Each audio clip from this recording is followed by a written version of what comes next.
Before you get pissed off at us, man, we have nothing to do with this. What? What is this?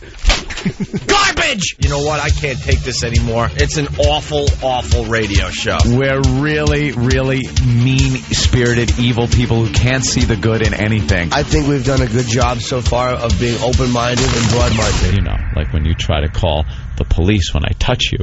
I don't call the police. I just pretend, because it makes you touch me a little harder. Oh, God.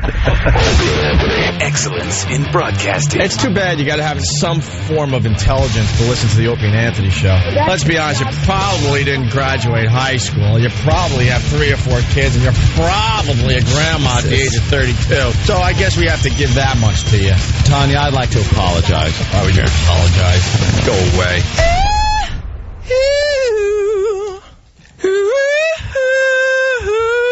Opie. Jail is better than this misery I'm in. Anthony. I just think Nazi, and I can't get it out of my head. Jim Norton. Hilarious! Hilarious, people! You guys ready to laugh? It's got to be the greatest thing ever. I'd sooner have a water drinking contest. It's the Opie and Anthony show. But enough of this palaver. Let's get the show on the road.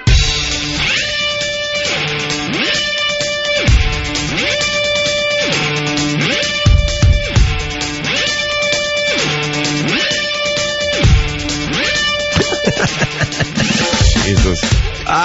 Good morning. Hi. How is everybody today? Dare I say, dandy? I'm terrific. In studio, Bob Kelly. Bobby. One of the comedians that will be part of the ONA Traveling Virus comedy tour. That's because Jimmy's away. Where's Jimmy? Nashville. Yeah. So we'll get to know Bob Kelly. Are you getting psyched for the ONA Traveling Virus comedy tour? Yeah. Next place is in Jones Beach, right? June 16th, baby. 8 or 9 comedians and the ONA Village and the tailgating. What exciting. Tickets are on fire this week, by the way. Oh, yeah? People getting so excited they're buying their tickets in droves. And then they got to buy them again because they burn? What did you say? Well, yeah. Tickets are on fire? That sounds very dangerous. They're on fire, so so every person listening should buy 2 tickets. Clear, yes. One that will go up in flames and the other one you can use to get into the show.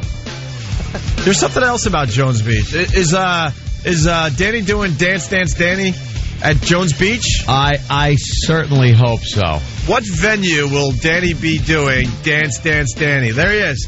Bob, you want to see Dance Dance Danny? Oh, this is great. Where's his music?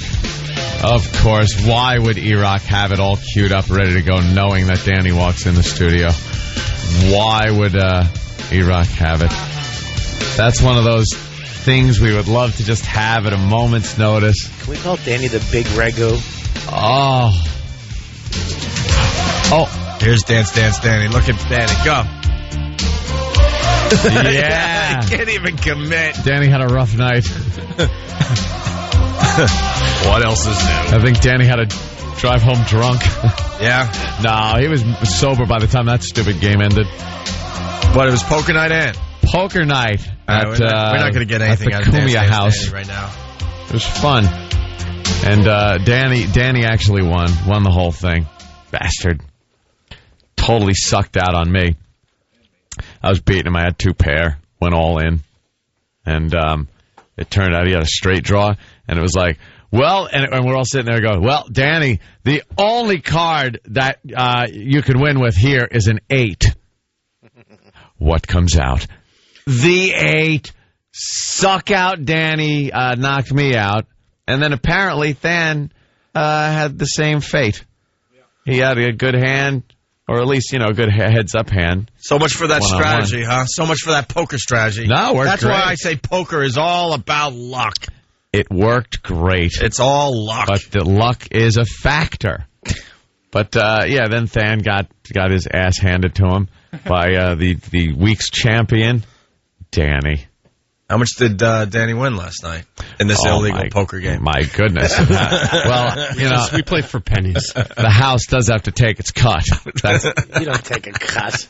That's where it becomes illegal. It's legal to have games at your house. Right. You could have cash games at your house, and it's fine as long as the house isn't making money. Like usually at a casino, they make money because they take a little bit out of the pot. So if somebody gave you like 20 for your wheat thins and your ginger ale.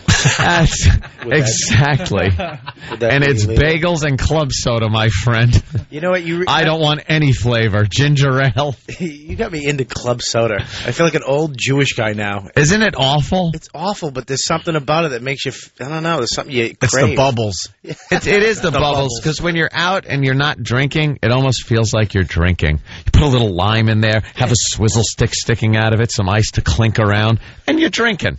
You're just not getting drunk. So everyone around you is extremely annoying because they are drunk. You make that same face like it tastes like crap, but you're getting it down. The whiskey face. You get me addicted to that 3-card poker. Oh, isn't it the greatest? Oh, you like the 3 cards? I was in a room where I couldn't stop. Yeah, it's very obvious. You just got back from vacation, Aruba, and you were playing the 3-card. Why weren't you playing Caribbean poker? No, that's the suckers game. Yeah? Yeah. Yeah, 3 cards kind of fun. They love it down there in the Caribbean. 3 card, they almost give you the illusion that you have something to do with the game. But the thing is you can show people your cards. I know. You can just be like, yo, check this out, dude. And the dealer's right there. In some casinos, they frown on that. They yell at you. Really? No showing the car. Oh, there goes Danny. Danny. Did he just dance out of here? Yeah, Yeah. he must have. The music's playing. Dance, There he Danny. goes. Dance, Danny. Will that happen at Jones Beach? I certainly hope so. We'll have to wait and see. Anyway, Some guys. casinos, they yell at you, though. They're like, don't show the cards to the person next to you. Don't show. Keep them above the table. Don't do that. Don't touch them until the rest of them are out of the machine. Ah! They go crazy. It's such a watching game. You do nothing. Let's be honest. You do nothing in 3-card poker. And they have all sorts of crazy rules, like Ant's saying. Like, if you try to pick up your cards and look at them before the deal's even done, they completely freak. They freak out. But what the hell are you going to do? But I've been to some casinos where they pick them up before the machine's done dealing them out, so it doesn't matter. You can't take the cards off the table. No, they have. You can't even take them back. Nope. And, they have to stay over the surface of the table. My girl kept taking... Because I was playing with my girl, and she kept taking she got into it real quick, and it was fun. I think she got three threes first hand. Oh, that's First nice. hand. First hand, 3 Little threes. beginner 30 to luck 1 there. Absolutely. Yeah, 30 to 1. And then she kept taking her cards off the table, and the guy was really nice. Like, excuse me, ma'am, you can't do that. But she get so nervous and excited being there that she kept doing it. And it just bugged. I was like, did you hear the guy? Oh, it bugged you? Are you stupid? It bugged you? Yeah, because it's like, listen, it's cute after, I keep forgetting, I'm sorry, and she makes that little cute face. Yeah. And you're a little embarrassed because it's like, look, you're playing cards and you're letting her play with you, and we're having fun, but really, honey, I'm trying to win some money here, and you're here, so I'm working. Stop with your fun. I don't want you to go and, hang out with some, Dutch, Aruba dude. That's going to murder you. Yeah. Some dude with a good... That's the problem with going on vacation. You always have to worry about the people hitting on your chick. The natives don't care. The people that work at the resort and take you on the excursions. Their whole life is like making sure they have the perfect tan. The Kentucky booze cruise. Yeah, and not an ounce of fat on them. And you're just Joe Slob from New York just trying to get away for a week, and get some sun. They've had time to cultivate every line that works on American women. And they take you on the Kentucky cruise with all the beer and sangria you could drink. So you're half passed out, vomiting off the back of the boat. And they're consoling your loved one. Take your top off. Why would you want to look at your boyfriend? Yeah. What is he doing, man? You get so paranoid that, your chick goes, hey, I'm going to go to the bar pool, get a couple Coronas. Bar pool? What? I'll follow you. I got to go to take a leak anyway. Don't go alone. Because I'm going to see what the menu is down at the restaurant. No, hang out. Well, I just got to take a shower and get dressed. I'll be done in 3 minutes. You're taking like an army shower. And then run out. Don't let her alone for a second. You go away for a week. By the second day, you're beyond paranoid of everyone around you. Stupid towel boy. Like, what is his agenda? You let her out of your sight for 3 seconds. She's walking back to the room like John Wayne. You're just like, oh, they got her. Oh, they got her. The thing is, though, is you'll see her over there talking to this guy, and he's smiling, and they're laughing. Then you go over and ask for, like, a towel, and they he throw it in hates your you. face, right? Yeah, he hates you. It's like, what the hell were you doing with... What was she, funny? Is she great, hilarious? Should she be a comedian? This is what I do for a living. What's great? Bob was bummed out that they didn't flirt with him, too. Yeah. What, did you want a little flirt from the towel boy? They have no tan lines, No. You know, though, natural. It's also because they're women. No offense, Arubian women or whatever, but most of these women... Then, you bring down one of these American girls that got it together. Their nails are painted, their toes are the same color, and their backs don't look like wrestlers. I mean, half of these women. You remember the monster on that used to chase around Bugs Bunny, the shoulder monster? They all have that. They all have that back. What is the shoulder monster again? People. That big shoulder monster. Gossamer. Yeah, thanks. Yeah. He knows all that. See, you're like me. I would say shoulder monster from Bugs Bunny. He knows the name. Where Bugs did his hair up in curlers that were made of dynamite. Right. And then he lit it, and his hair was peeled back like a banana peel. And then the next scene, he was fine. Yeah. That's how cartoons do that. Yeah, sure. All those women down there are atrocious. Yeah. Yeah, they all have fat ankles hanging over their sneakers. And their flat backs. They look like The Rock from the back. The Rock. The Rock says you want beads in your hair. No, I don't really. No. Move on. They walk back and forth on the beach and just harass you. Yeah. You cannot just lay there. You have to make... it's the stress... It's supposed to be relaxing, and I'm stressed out laying on the beach make believe you're asleep, honey. Make believe you're asleep. You got to play dead like a bear is coming over to eat you because they're trying to sell you everything. Would you like to buy a shell? I can see one 5 feet down the beach I could just pick up. Leave me alone. Would you like to buy a metal necklace I just made and wear it in the hot sun? Yeah, exactly. That thing's burning a cross in your chest. And the problem is, if you buy one, and then then they come over. The word spreads. Because they see you got something, and then they know, hey, there's a sucker over there. But they see that you're laying in a nice reclining chair. You got the umbrella. You got a drink in one hand. You got that hungover look. You're just laying down. And yes, I want to go parasailing. No, I want to lay down. Jet ski, you want a jet ski today? Do I look like I want to? I'm sleeping. Yeah. I'm in bed on the beach. Yeah. Consider me in bed on the beach.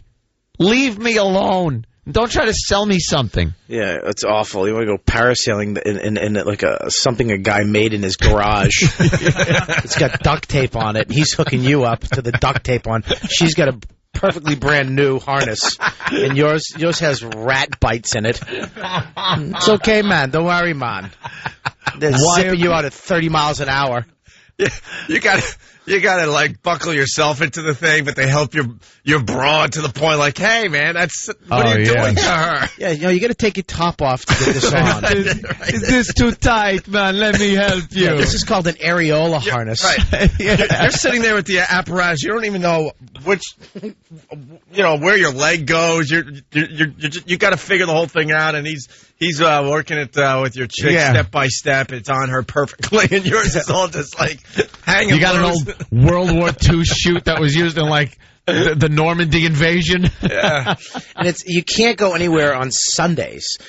I usually stay from like Sunday to Sunday. I'll leave on a Sunday, get there late Sunday afternoon. But Sunday's like the local day, like at the beach. Yeah. So you'll go to the beach and there'll be all the locals, and they have this little area that the hotels will give them with coral and sharp rocks. You know what I mean?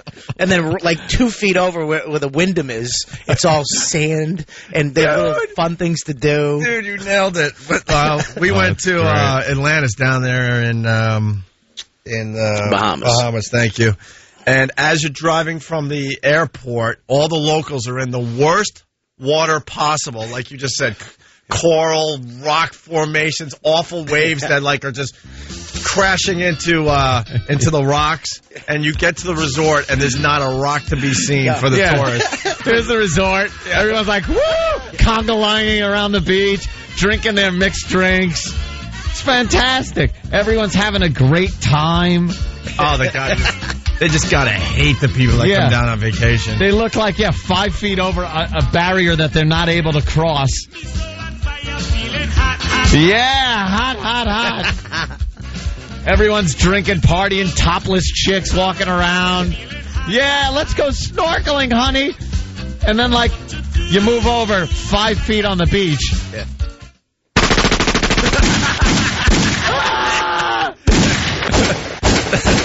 There's a civil war going on. Those are the kids. Those are the 9-year-olds playing. There's people in army uniforms at 8 shooting at each other. There's a civil war going. What was that? Oh, I think it's the fireworks display. Yeah! Keep going. That's how they open up the coconuts, honey. Hey, coconut drink over here, please. Coconut drink. What the hell is that sound? Is that machine gun? No. I think it's the golf cart backfiring. That's what it is. It's another round for my friends. Hey, look. We're bowling on the beach. It's fantastic. Because we're rich Americans. Yeah. We're Americans. Bowling on the beach. Look at this. Just That's for me. Fantastic. Hey, what's happening over there? What is... That's odd. Does that mean it's noon and all banana daiquiris are free? I think that's what it means. Yeah, we're feeling hot. past the locals, and they're shooting at each other. Stupid Civil War. And then you ask someone at the resort, and they're like, don't worry about that. No worries, man. Yeah, It's all good, man. Just don't leave the compound. Right. Oh, damn. You can't leave. No. Especially if you have a pink all-you-can-eat lunch and dinner bracelet on. So you stick out like a sore thumb. Please. Forget about it. If you're walking down the street and you see those packs of wild dogs crossing the street and you're wearing your I'm with Club Med bracelet, it's over. Dogs, and they're all the same size. I don't think there's like a baby dog. It just comes out a grown adult. And they're just walking around, and they have bullet wounds. Yeah, of course. Like they survived a shooting. And they... It's awful. It's just horrible when they have to drive you from the airport to the resort. You're just looking at these places going, where's the resort? Oh, please, where's the resort? Pull me through these nice, beautiful gates. You're just scared. You're like white-knuckling it all the way to the resort, and all of a sudden you see the resort in the distance, and it's like, safety. It's sunnier over there. Dorothy walking through the poppy field. Right. But on the way, man, you see the locals doing their laundry in the same water. It must be this. Just it's the day out at the And beach. they're drinking it. They're getting their laundry done as they go swimming and in the rocks and the coral. Yeah, they climb down a side of funny? a wall, a coral wall. It's got to be the same feeling that those poor soldiers in Somalia felt when they finally got their Humvees out of the roads and hit that soccer stadium when they were finally at safety. That's what it feels like when you're driving there. Oh my God! What? There's a war going, and the taxi driver will tell you that there's a war going on. Yeah, they just turn up the reggae in the taxi a little louder. It's like, don't worry, man. You're almost there. Oh, we'll be doing the electric slide anytime. We're here. Here we are at the resort. Can I get your bags, man? Yeah, thank you. And we're all untrusting. Remember when they came for our bags at the Club Med? They just kind of rushed the van. And I was looking around like, oh, my God, we're dead. And they fling the doors open and grab your baggage and go, don't worry. And they hand you a drink. Yeah. And go, your bags will be in the room. It's the greatest and I'm setup ever. You flew all night. You show up at the resort at like 11 o'clock at night. You're tired. You drop your bags and like, don't worry about your bags. And they hand you a drink. They go, have fun by the pool. We'll take care of everything. Your bags will be in the room. And I'm just picturing them rummaging through it. Hey, this will be yours, man. You take this. You know what the worst is your girl. She's so naive to the whole city. As soon as I get there, I'm in James Bond mode. I'm in like Secret Service special ops. I'm standing there. I'm not smiling. I'm standing up straighter. I pretend like I have a gun in my back. I go outside and I keep touching the back, so they think he has something to keep touching the back. He's got something in the back. We need to check him out. He might be special ops. You know what I mean? And then you walk out and you don't pick. I don't pick the guy who comes up to me. I go no to the first couple, and I say it sternly, and I look at no. I said no, and then I'll pick my cab guy like he's my cue. Like I'm waiting for this guy. Right. He's your cue. Yeah. Oh, hello, Bobby. He's living a This James car Bond is equipped movie. with oil slicks, smoke screen. Right. Thank you.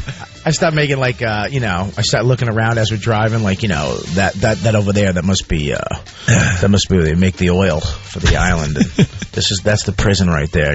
Like I've been here 9 times. I've never been there before. Like you got to watch out on this island thing. Things happen at night. You got to be careful. Like you know everything. Can't we just have fun? And what's your chick doing? Yeah, exactly. Yeah, with one boob hanging out. Right. Oh, I'm sorry, I didn't know. Well, you should know. Can't we just go to that island that the guy said that they pick you up and everybody goes to and it's a party all day and all night? No. You're not going to come back with your hair braided. Here's the sound that's going in your girl's head. This is all she's hearing. Party time. She's talking to all the guys. So naive, too. Like, did you meet that guy, Jack? He is so nice. Oh, you mean with the tear tattoo? Is that he? Jack? Yeah, the tear tattoo and the 8-pack. Yeah. All he has to do is work out. The genetics these guys have. He runs the trapeze over at Club Med. and he's from France, and he's just the nicest guy. Is he really? The best was Aunt's ex. Did some parachuting there. Did some sky? She went skydiving because she got talked into it by a hot dude. The next thing you know, Aunt's wife is walking off with some hot dude to go skydiving. So I'm watching trust me, the plane. This is so long ago. Aunt doesn't give a crap, but at the time, it's like, I don't care. What the F is this? I see the plane like spiraling upward, getting altitude, and then I see a little dot because it's tandem jumping, which is pretty much, it's I'm taking you from behind skydiving. She didn't have any harness. She was held on by someone else. Yeah, no harness necessary, man. Man, don't worry, man. Yes, I won't lose you. She'll be attached to me. Don't worry. Yeah, That's great. right. She was basically sitting on the guy's lap. Yeah, that's how it is. What's that about? And I see this little dot. Who would allow that? Fall out of the plane. I know why you allowed it, because you didn't care anymore. At that point, but I was hoping to not see a shoot. She's got a G-string on. because they don't. Yeah, because they don't need to change. You put jeans on. Just wear your bathing suit. We're jumping. What is it? 15,000 feet. It's very hot in the plane. You might want to shed your clothes. This was Club Med skydiving. You're right. Everyone is in beach wear. It's like they don't tell you to go get a freaking. You're not dressed like the 82nd Airborne. Yeah, exactly. Anytime you see skydiving, they're in suits. They're in jumpsuits, except for your wife. Oh, she's in a G-string. G-string with some guy strapped to her by Cialis. And they just fly out of the plane. I see this little dot plummeting until the chute opens. And there was a little part of me, I'm looking around the beach and all this hotness going, how bad would it be if that canopy didn't pop? How bad would it be? Or it did just 2 seconds before the ground. Yeah. It said thump. Flood. I actually took Viagra in. You can buy that right over the counter down there. I'm sure you can. Hey, can we? All the employees probably have it all the time. I popped it. You popped it, and we'll find out what happened after the break. Oh, what a nice tease. You're a C-tease. I don't mean to, but we're a little late there, Bobby. All right. Oh, man. We love vacation stories. They're all the We worst. should talk about the Marine dude. Oh, that guy in the boat. We went on, all right, maybe after the break, went on a little snorkeling adventure. With a Navy SEAL. With a Navy SEAL, retired Navy SEAL guy. Never look more ridiculous. And all the girls on the boat were just like... swooning. They couldn't help themselves. This guy, all he does is take tours out on a snorkeling boat and goes to the gym in between trips. Well, after the break, we got to talk about that. All right, we'll do that one next, man. It's Opie and Anthony. It's the Opie and Anthony Show. 92.3 Free FM. Free FM. Hey, we're talking about comics, a brand new comedy club here in New York City, and the one, the only Bob Kelly, Robert Kelly, will be at comics all weekend long, right? Yeah, it's Friday, Saturday, and Sunday. 2 shows tonight, 2 shows tomorrow, and 1 show on Sunday. Very good, and you can save $5 on Robert Kelly tickets with the promo code FREEFM. Doesn't come out of your pocket, does it, Bobby? Yes, it does. But for you guys, it doesn't matter. For the You're fans a of good egg. ONA, take it. It's comics with an X at the end. For all showtimes and tickets, check out comics at www.comicnewyork.com. So that's COMIXNY.com. Or give them a call, 212-524-2500. Comics is located at 353 West 14th Street, just east of 9th Avenue. I mean, you know, what are we going to say about Bob Kelly? He's hilarious, and we hope you go see him at comics this weekend. That's a great place, too. Are you coming? Like, really nice looking. Yeah, I'll be there, Bobby. You're really going to come? Absolutely. Are you lying? I'm showing up. All right. Nice. Yeah, we have nothing to do. All right. I'm not going to be there. I saw you last time. We have nothing to do. I'm not going to be there. I have nothing to do at all. It's comics. Give them a call, 212-524-2500, or check them out on the internet there, comicsnewyork.com, COMIXNY.com. Comics. Oh, it's Air Guitar Friday. Let's not forget. Nice. I'm doing long neck bass. I saw Wow. that, man. Very good. That is a long neck. Wow, you can't even reach it. I'm helping you out. I'm like 10 feet away, and I'm helping. That is a long neck bass. You're checking out the Opie and Anthony Show. Rock. I just came for the coffee. Came for the coffee. I didn't... Oh, please, can you edit this segment? I know we have ADD, but we'll get back to the Club Med story, but yesterday on the show, Bob, we played a news story about a coffee shop, Coffee Nation, I think it's called. Yeah. And it's like a drive-through coffee, little joint, little shack, and the women are all like in really small bikinis and slinky little bikinis. And business is way up, and when they dressed normally, they were getting maybe $25 a shift in tips, and now they're getting upwards of 80 and more. The tips have gone way up. And they're interviewing all these guys, and most of the guys are pretty much admitting, hey, if you're going to get your coffee, this is the way to get your coffee, right? Well, one dope is like, I just come here for the coffee. I just come for the coffee. Because he'd go home and just get spanked. Right. If that makes the news and the wife is watching, she'd be like, what you went to that bikini? Honey, just the coffee. I just came for the coffee. He was so paranoid. All the other guys are smiling like, yeah, it's a nice view when you get your cup of coffee. Yeah, the girls, they're pretty. We go down there. If we got 30 guys down at the shop, but we go over here and get all the guys coffee at the place with the girls and stuff. And this guy was like, I come for the coffee. Like, is that a TV camera? No, TV camera's rolling. I come for the coffee. I come for the coffee. Do you? So what are you here for? I came for the... Oh, I mean the coffee. Oh, no. What do you think it was, Dateline? Honey, if you're watching, I'm sorry. Yeah, Chris Hansen's going to come out of a donut? Coffee, yeah. You're here for the coffee. Yeah, but the guy's just trying to get a little peek. He's probably miserable. He turns the corner, and there's the TV crew interviewing. I just come here for the coffee. Oh, yeah. Just drops his coffee. Right. Kicks the cup in the gutter. I'm just walking around the corner. Hate coffee. Anyway. There's a Topless donut shop in Maine. Yeah, someone called Maine, yesterday. Dude. We didn't get to him. Dude, I used to... there's a Topless donut shop in Maine.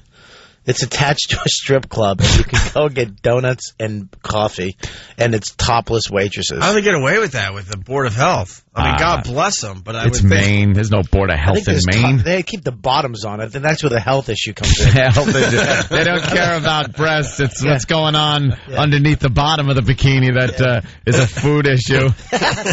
Yeah. Well,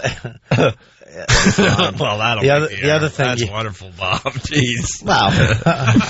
Can you not say breast? Yeah, you can. You can. Just keep it at that. Stop. All right. Okay. Nice talking to you. It's nice talking to you. But it's a Topless donut shop. Topless donut shop. I don't like the combination food nude broad that I don't know, like stripper broad or a girl that would work in a topless donut shop. I don't want her handling my food. That's like at the strip club when I used to go to a strip club after work when I was actually working for a living, and it was a little place on Jericho Turnpike, and you can walk in there and there's big heroes and buffets set out with like ziti, and I'm sitting there and I'm paying $7 for a beer years ago, and looking at these guys just loading up on food, and they're eating at the bar. As the Long Island stripper, the day stripper, which is just the worst shift ever, is walking on the bar.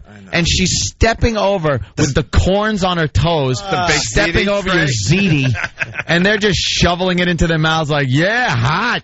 That's hot. She has a cave woman outfit on. A cave woman. Yeah, she has a plastic club and just a hairy bikini. You're sitting there shoveling ziti in your mouth as girls blast from the jukebox, and then she pulls up a little covering on her breast and then goes, "Could you eject this, Bill? Could you eject it? I don't like this one." Why do they have to cover up when they don't like the music and they're waiting for the new song to start?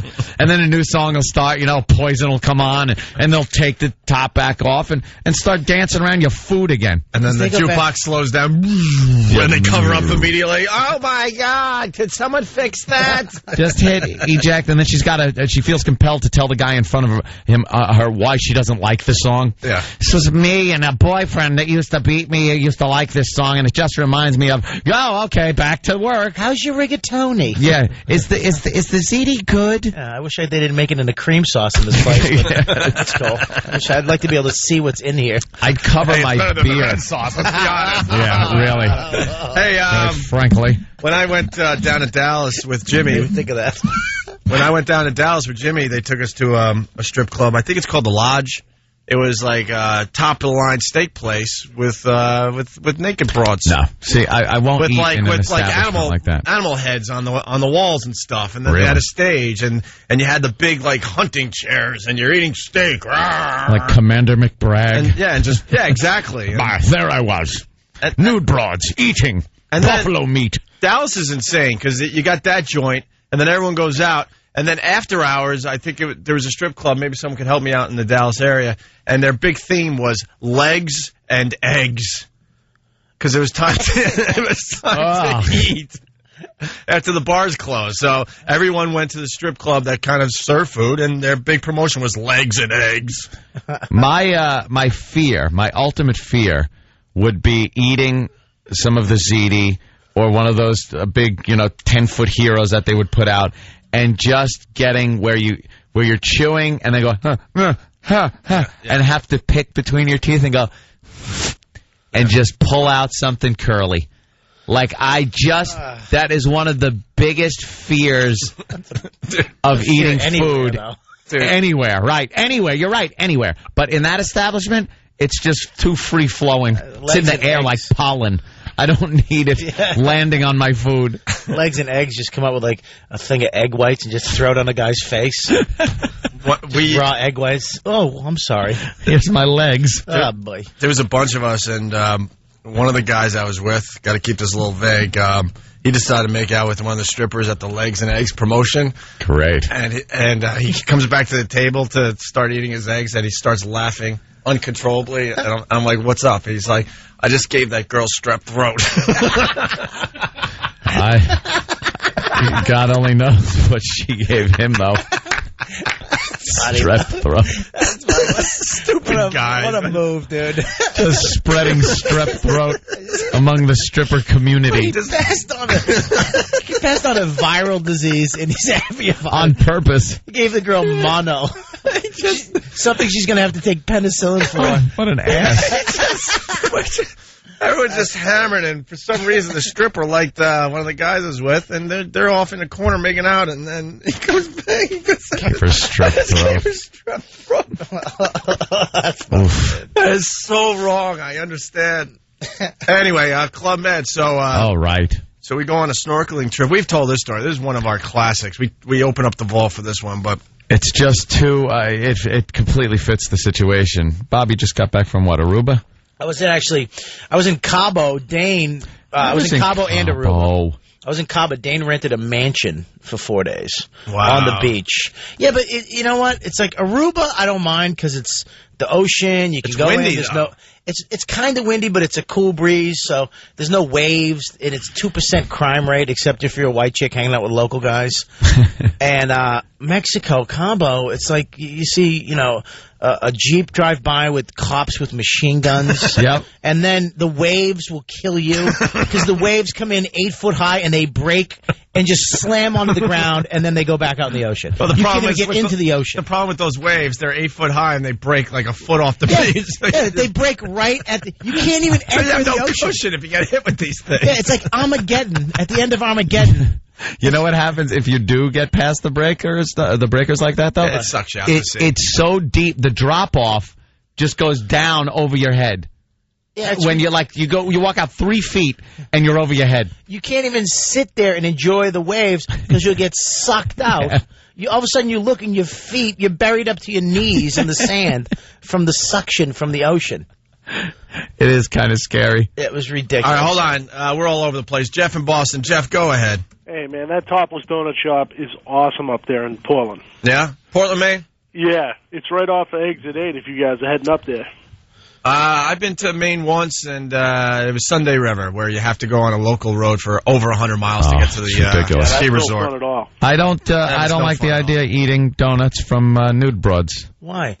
It kind of skeeves me out a little bit. It's not the donuts you got to watch out for. It's that glass of milk you asked for. All right, get out of here. Nice. That came out nice and smooth, didn't it? Didn't it? Nice delivery. Hey, the guy had a great line. All right, so Club Med, they take you snorkeling. And you got to do all the staple things there, and snorkeling's one of them. And so it's a boat filled with couples, and Aunt and I were working our asses off. We're as white as could be.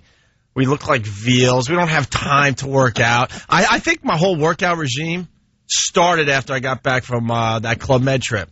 Because I was like, no effing way am I going to deal with this ever again in my life. Yeah, we did nothing but drink and then sit down and do our radio broadcast. So we got beer bellies. We're as white as my T-shirt I have on today. Pictures of this, dude. I really got to see what you look like before. I got a few, yeah. Like you got pimples all over your body because you never take your shirt off. It's just festering underneath your clothes. Are you homeless? And then you're taking your shirt off to go snorkeling, and you get on a boat, and I swear to God, this guy was like an ex-Navy SEAL dude. Yeah, Navy SEAL decided, guy. It'd be fun to just bang broads, at Club Med for the next decade. He was the biggest show-off douche. Right. This guy he'd take you out on the boat and give you a little lesson on the way, tell you what to expect, things like that.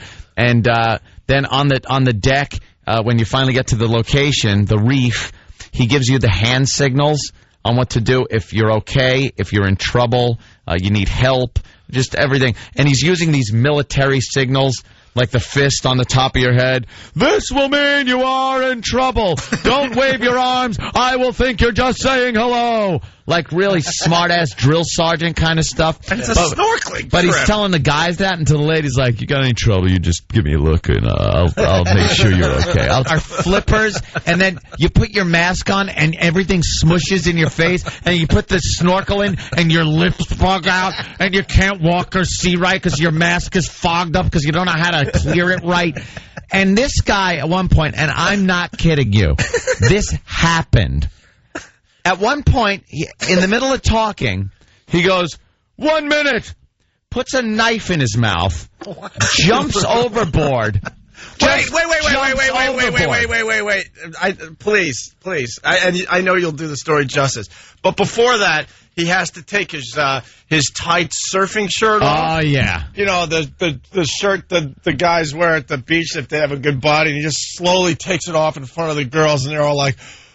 Oh, the girls just freak. All you see is like abs, pecs. You're just seeing muscle groups. So he gets up on top. There should be a doctor with a stick pointing at the muscles because it's a perfect example of what a guy should look like. And we're just sloppy, and we're all at the back of fat. the boat. You got hair on your nipples. Yeah, you're just looking at each other going, oh, we're disgusting. So he takes off his surfing shirt, and every girl on the boat loses a little bit, and then he's got the wetsuit shorts on, right. And nothing else. Wetsuit shorts. He doesn't have flippers on. He doesn't have anything. And he goes. He takes the knife. Sorry. And he gives us all instruction beforehand too. He's telling the guys and addressing the guys just in nasty tone. And he's like, do not touch any of the life forms you will see down there. They're protected, blah, blah, blah. And then out of nowhere he goes, 1 minute, puts a knife in his mouth, does a perfect dive overboard. You barely see a blip in the water. The guy's, and then he disappeared. He went underwater and disappeared. Yeah. So we're just standing there like, what the hell is going on? He pops up and with a huge starfish in his hand. Here is some of the life forms you will see down after he tells us not to touch any. You know, those are stock too. It's probably dead. It has, It has "Welcome to Mexico" on the back Disney of it. prop. It's animatronics. Yeah, but right after he said don't touch the wildlife, he comes up with this huge starfish. Starfish with a knife. That he dove without a snorkel or a mask or anything. He didn't need anything. Just showing off. What was the knife? Just in case he encountered something he had to kill with his bare hands. What, a parrotfish? Parrotfish. And then he's like kind of flexing while everyone's snorkeling and putting on suntan lotion. Oh, and the yeah. girls are, all of a sudden your chick's not with you anymore. You're like, what the? They're all just staring back at the boat as you're looking at the fishes. They're supposed to be your buddies, you know? Everyone dives with a buddy. Me and Opie were buddies. Yeah, absolutely. The chicks were on this guy like, you know those pilot fish that follow sharks? Yeah. That's what they were like on this guy. Dude, following him. I could add to the story, too. This goes back to 97? Yeah. Probably 10 years ago, 9 years ago. And I knew my relationship at the time was, you know, we were definitely in trouble, and unfortunately it took way too many years to finally acknowledge that.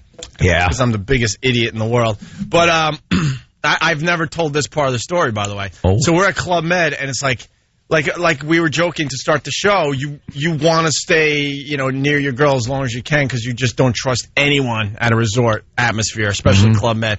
I finally had it. I'm like, I gotta go to bed. It was like 2 a.m, whatever. And I go back to my room and I just crash. And she's out there with your ex. Yep. Next thing you know, it's like 4:30 in the morning, 5 in the morning, and I hear giggling and like talking. And I'm like, what is this? I stagger out of bed. I open the door and there's my chick at the time flirting with the trapeze guy that walked her home. Guy. Yeah. Oh my God. And that trapeze guy was on her the entire trip. Yeah. Opie's whole vacation, well, it was a working vacation, but the whole time was spent like watching the goddamn trapeze guy. Yeah.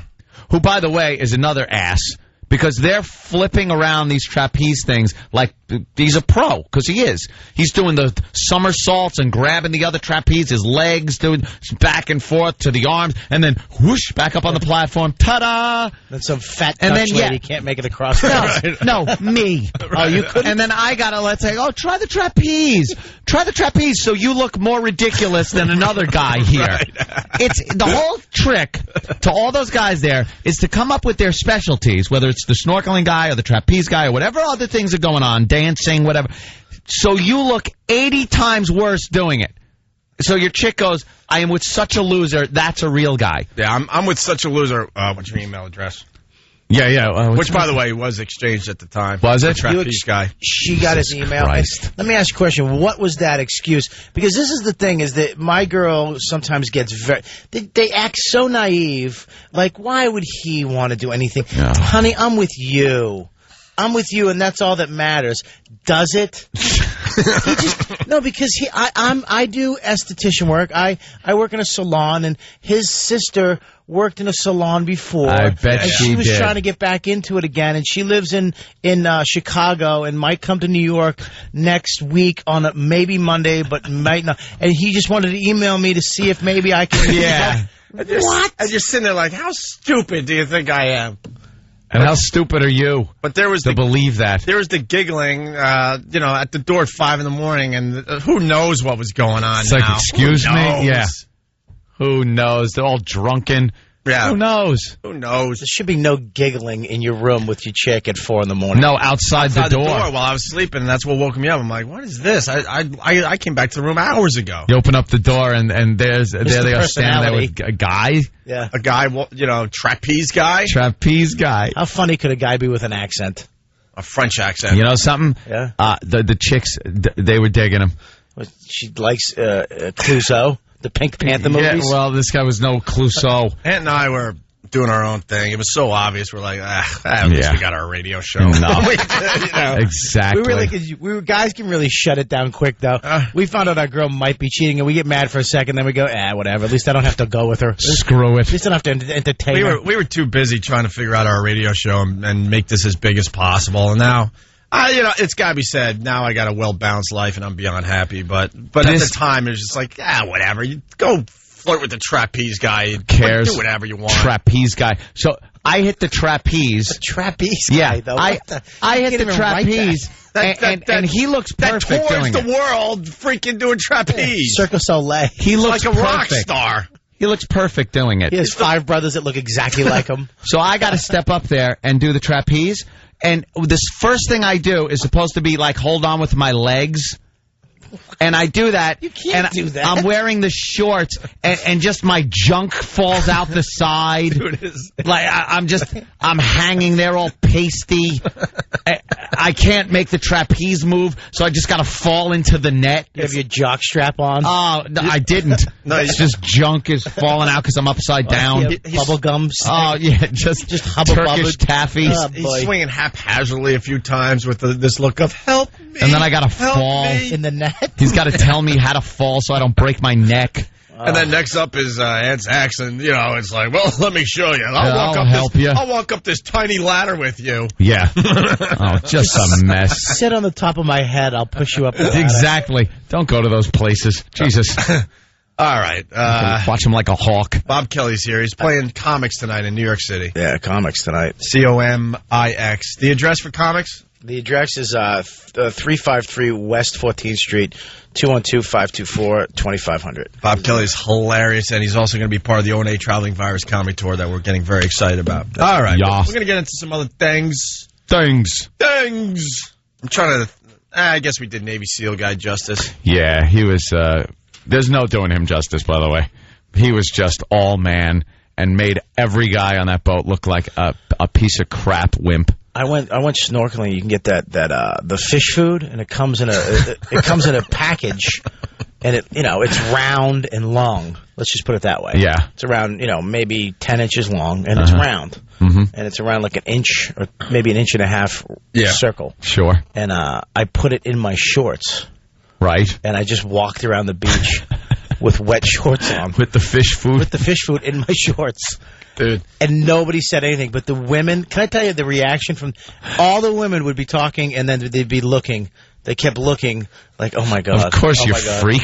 Dude, I came out of the water and I fed the fish and there was nothing. Lindsay and I went to Atlantis down there in the Bahamas. And I've been there. You like that? We loved it there. The man-made lagoon where you could just do a little snorkeling, right? Did you do that? Yeah, inside before you get to the real beach. I know where it is. It's a man-made lagoon, and it's cool to just kill an hour while you're laying on the man-made beach instead of the real beach, which is behind you. Right. I liked it a lot, actually, and we liked it a lot. And so we're just snorkeling around the man-made lagoon. No big deal, but just having a good time. And they have these little yellow bastards, fish. They're probably, what is that, inch and a half? Yeah. Inch and a half tops. And these bastards will attack you. I'm getting attacked by a school of tiny little yellow fish. Isn't that frightening? Just nipping at you. When you're in the water, though, they look like they're 8 feet long. Yeah, you're looking through the mask. And you look, and it's like an inch. It's a guppy, and you're swimming away like it's a shark. Yeah, just about every fish is scared of you. They will not. They're not going to go after you. They're not going to be aggressive. Even sharks, for the most part, will go the other way if they see you. But these little yellow bastards would not leave me alone. Just pecking. And I got out of the lagoon like I had chicken pox. They bit you? Yes, they were biting me. That's great. Just little nips. Just enough to be annoying. If somebody dropped in a couple piranha. Just one of the locals threw in a couple baby piranha just to mess with somebody.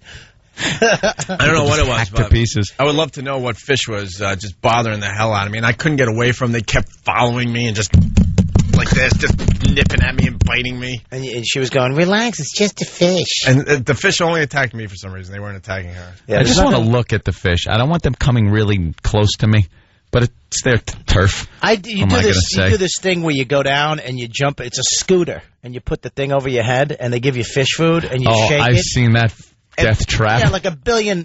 It's like a moped, like 20 feet down. Yeah.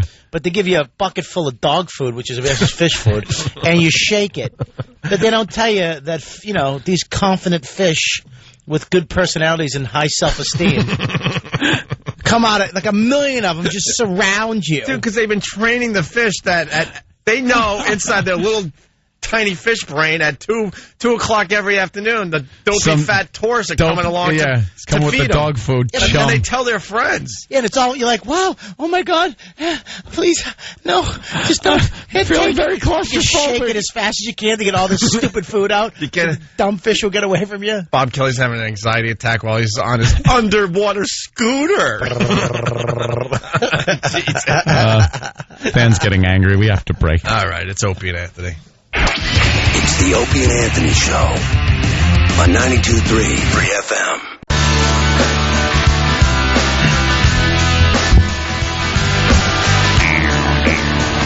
Go check it out, the Opie and Anthony Show. Excuse me. By the way, our phone number is 1-866-313-FREE. That's 1-866-313-FREE. Call in now and be part of the Opie and Anthony Show. Shrek 3 getting only 45% good reviews on Rotten Tomatoes.com. Is that franchise done? They were trying to say it's the best Shrek yet, but now that a lot of the reviewers have seen the movie, they're like, 45% good ratings.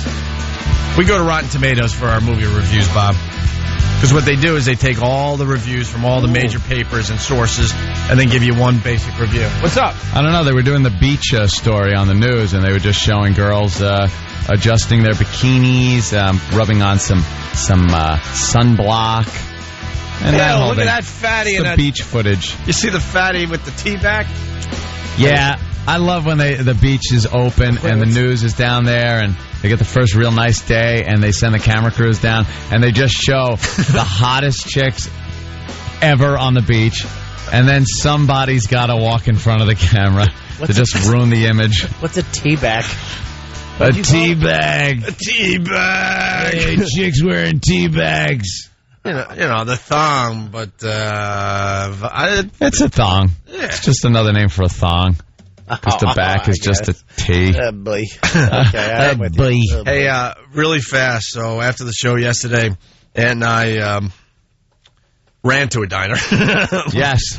I think we could say that. We bolted. We ran like to a diner. We were like the Beatles on a hard day's night. We just ran to the diner. We found a new way we to were our hungry. favorite diner.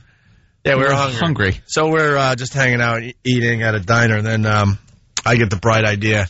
I go, hey, why don't we go? Why don't we go check out WNEW, our old haunt? Yeah, and we haven't been back in the building since they told us never to come back. What is it now? Fresh? Huh? It's now fresh. Yeah. But that's where we did quite well until we blew up our careers. Mm-hmm. And I met the new GM that runs the new station over there where we used to broadcast at. And she said, come by anytime you want. So I go, and she told me that we could come by and check out the old joint. I guess they remodeled, and it would be really cool to go into the studio where we did all those great shows and stuff in our old office. Cool. So we're like, let's go check it out. So we go up there, and we see the receptionist that we worked with for years. And she was beyond cool to us, by the way. Yeah. But as soon as she saw us, she's like, uh-oh, I got to cover up my blouse. Yeah, got to cover up my blouse. Like, why are you saying that? What do you think we are? Why? She's like, it's good to see you. And then she goes, ooh, but let me cover up my blouse like we're going to stare at her or something. And then every woman that was walking by, she's like, Opie and Anthony here, cover up your blouse. Cover up. Cover up. She was beyond paranoid that we were like wanted to stare at her boobs or something. Great commercial for your radio show. You walking down the street and just women covering up. Cover up. Oh, it's them. Oh. Is that true there, Iraq? There's a bin of mail there for me still? About a month or so, I was up there, and right near the receptionist in one of those U.S. postal bins, there was just a bunch of mail for Anthony. There's a bunch of mail. God, could you go get that? We could do a whole show on that. Oh, please get that. That's mail that's been piling up for like 5 years. For years. Okay, I'll see if we can get it. Here's the deal. When I was going through the old divorce, when I left the house, I didn't have an address. So I had to use NEW as my home address. So I'd get everything sent to NEW. My bills, everything. And they weren't really the best at sorting out the mail over there, let's say. The person that was in charge of the mail was, he was handy-capable, let's say. Aww! Well, he was a very nice guy, but there was a problem with his ability to read. I'm being honest with you. They had the guy for some reason. Yeah, in their infinite wisdom over there. And wait a minute, it was a promotion, by the way. Yeah, he was on garbage detail. He would just be the guy that walks around all day and dumps the garbage. He was on garbage detail. He did a great job with the garbage. He did such a great job that he was emptying waste baskets about 10 times a day. You couldn't find one with more than 3 things in it. Right. He was fixated on garbage. He would say that. He goes, I gotta get the garbage. Gotta get the garbage. Isn't Christopher Walken? Garbage. Gotta get the garbage. We would be in our office, and he would just be constantly in there emptying our pails. Like, didn't he just empty that? It's like, just leave him alone. And I think he would hear the noise of this from down the hall and come running. Garbage? Garbage? Garbage? You need the garbage? Because I take out the garbage. And I'm like, okay, you take out the garbage. We understand. And let's make it perfectly clear. We were very, very, very cool to this guy. The guy was fine. He was great. Wait, I know we're going off on many tangents, and I got to just add this. I got the bright idea. I'm like, he really, really likes us a lot, and I think it would be nice if I took him out to lunch. Oh, you idiot. Why would you do that? And so I took him to the Brooklyn Diner for lunch. I don't know. I was feeling nice for once, and I said, hey, why don't you come have lunch with me, and he was so excited. He told the whole office, Opie's taking me to lunch. I'm going to lunch with Opie. After the garbage. Was he Gollum? Well, and he's a special kind of guy, let's just say. But this has to be said because it's very important to the story. He was handy capable, but he didn't look handy capable. No. And he didn't have a long tongue. No, it was just a regular guy. But he was handy capable. But if you saw him on the street, you would think nothing of it. His eyes weren't too close. And the only reason I'm saying this is because it's important to the story. So I say, hey, you want to get some lunch? And he was so excited, told the whole office. Blah, blah. So he looked regular. His lips weren't chapped. Just keep it at that. Okay.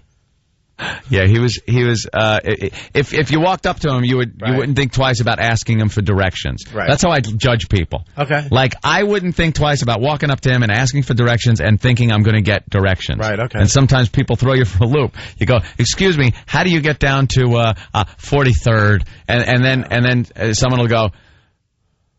And you go, okay, thank you. I'm moving on. I'll just ask somebody else. Do you have any mud?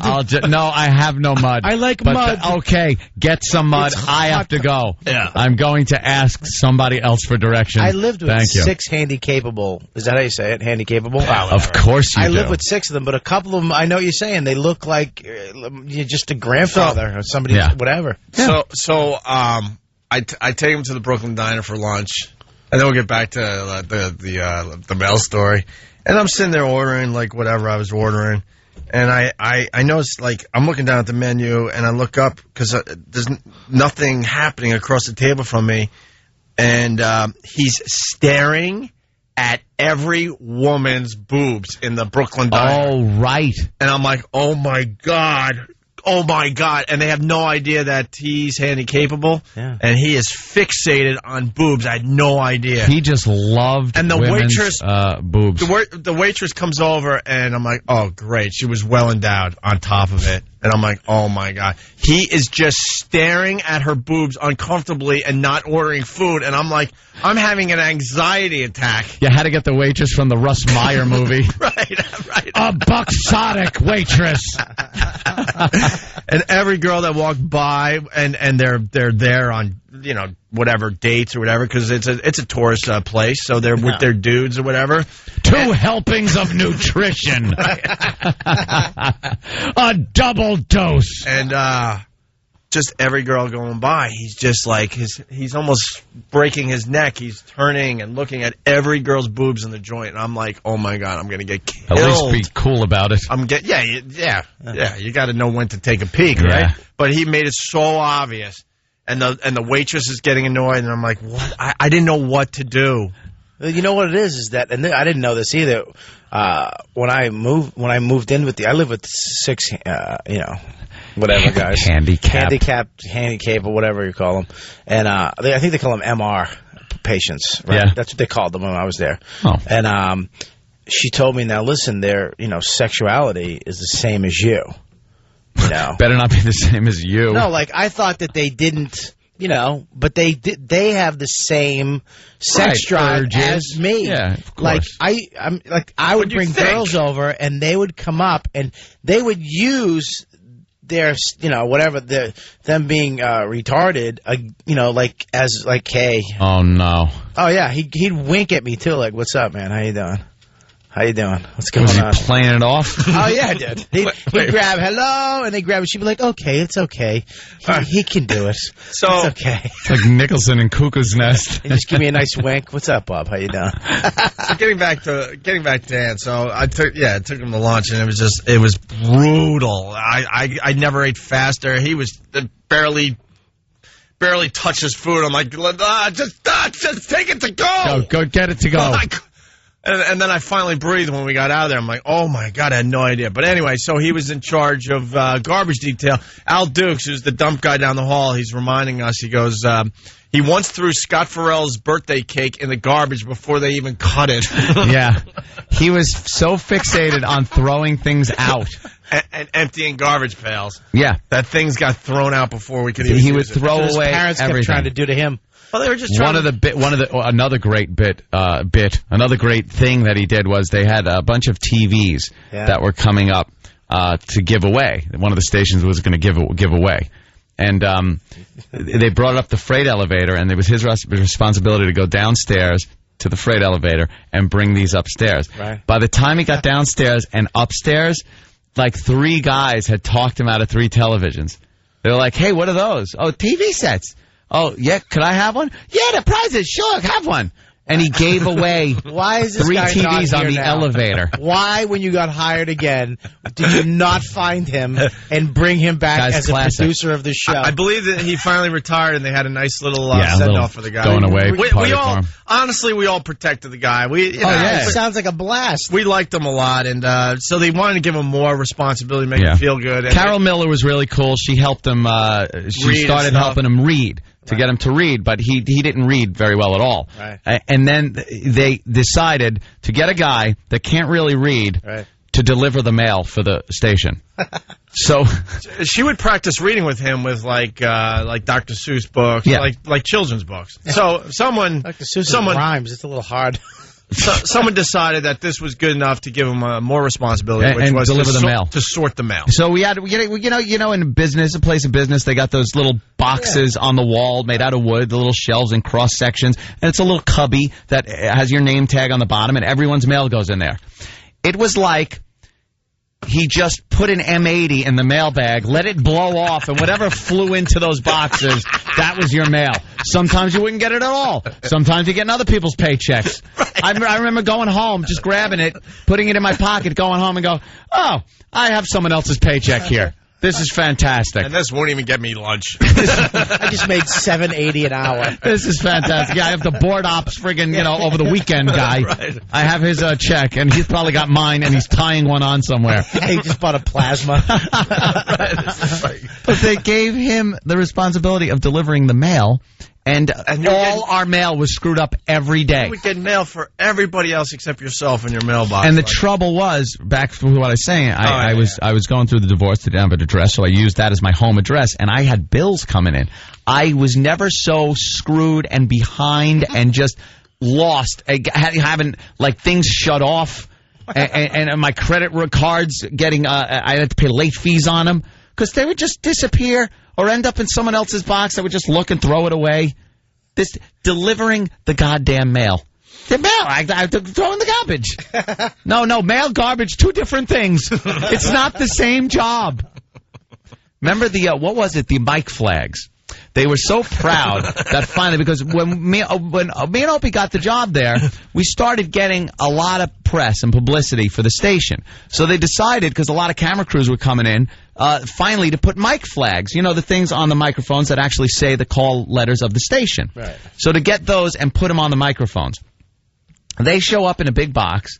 He puts them like we were playing mic flag hide and seek. He, on purpose, he put these in a place no one would ever look. They were in a mechanical closet, which is the closet that holds the air conditioning units, behind the air conditioning unit. And just stayed there for months and months until someone accidentally found them. And we would ask him, when did the mic flags come in? Oh, no. I don't know what mic flag? Garbage? Sounds like a Fraggle. Oh, dude, it's got to be said. It's time to write our book. It's time. Absolutely. It's time, because the behind-the-scenes stuff that happened at all these stations is just ridiculous. It's just a lot of funny stuff. Was this guy an old going on. guy or a young guy? Oh, yeah. Yeah, he wasn't a kid, that's for sure. He's probably in his early 50s. Yeah, would you put him that old? By the time he retired, probably, yeah. So maybe mid to late 40s when we were there, I guess. I got a pension. Throw it in the garbage. He moved to Florida, and he's happy. To this day, I do that at home too. Me and my chick, if I'm open up the garbage thing and I have to take it out of the pail, I go garbage. It's a catchphrase. Just think Rain Man, but it's all about garbage. Yeah, all about garbage. That's exactly what was going on. No Wapner, no Kmart, it's all just garbage. And I guess other people took him to lunch around the joint, and I figured, all right. I took everyone else to lunch here. All right, let's go to lunch. Did you go by yourself, just you and him? Yeah, just downstairs. It's like a date. But you know what?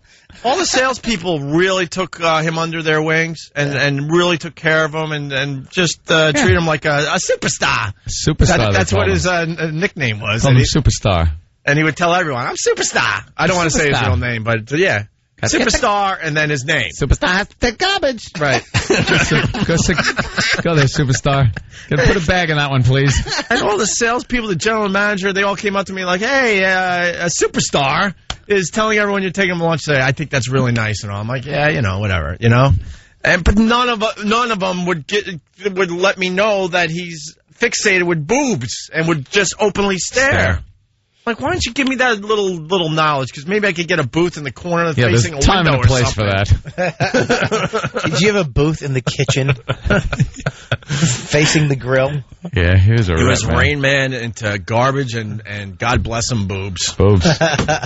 All about the boobs. So anyway, we would try to go to the old joint yesterday, but the lady I know wasn't there, so we didn't want to really push it. But this receptionist is just telling all the women, cover up your blouses. Opie and Anthony are here. And then some girl came up from downstairs. Yeah. And she looked at us and just kind of started laughing. And I went, what are you laughing at? She's laughing hard. She goes, nothing. And just keeps walking. And kept walking. This is our lives. It's hysterical. This is our lives. I don't know. We're characters. What am I going to say?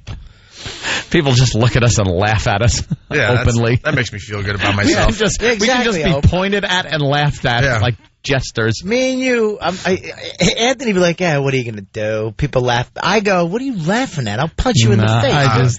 Did somebody say something in the elevator before you came down here? Who just said something? Have a good goddamn laugh. I wish I had your attitude. Yeah, well. I'm going to wind up stabbing somebody in the heart because they laughed at me.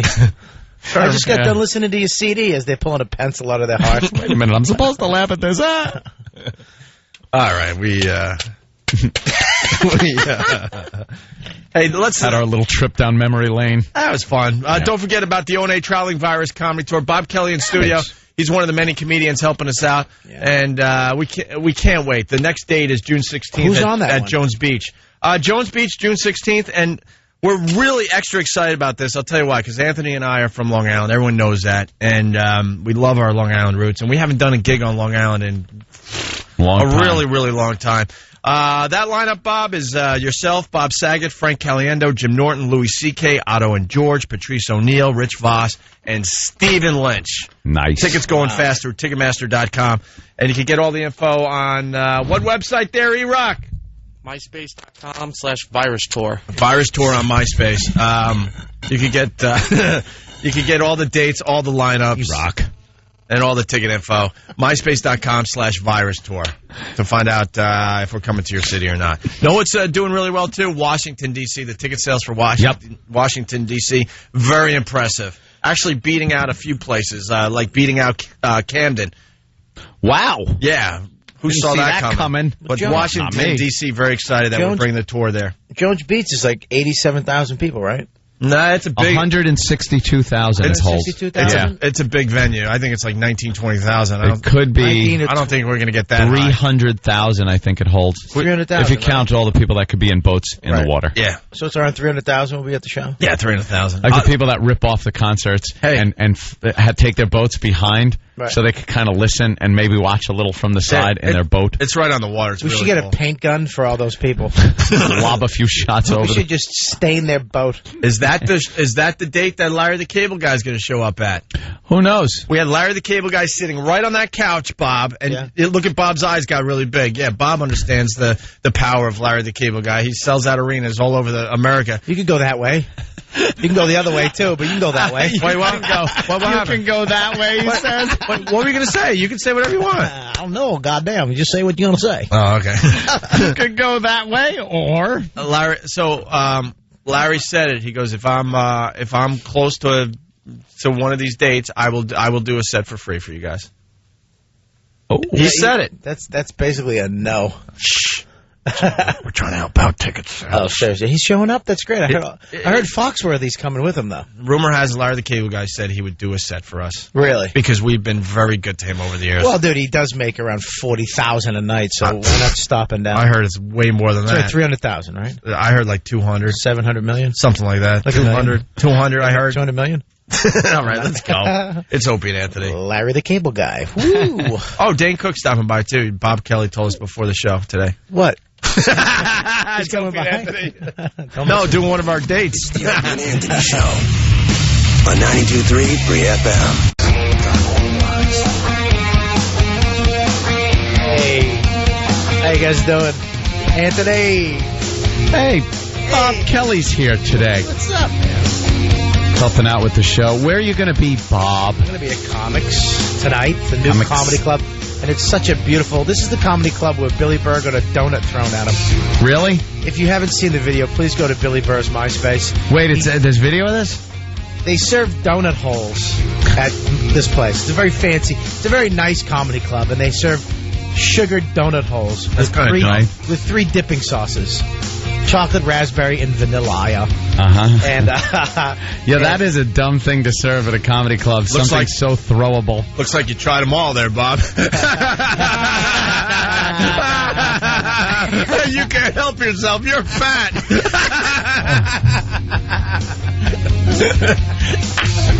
That's funny. Sorry. That's funny. All right. Like a wafer thin mint. Dance Friday on the Channel 11 News.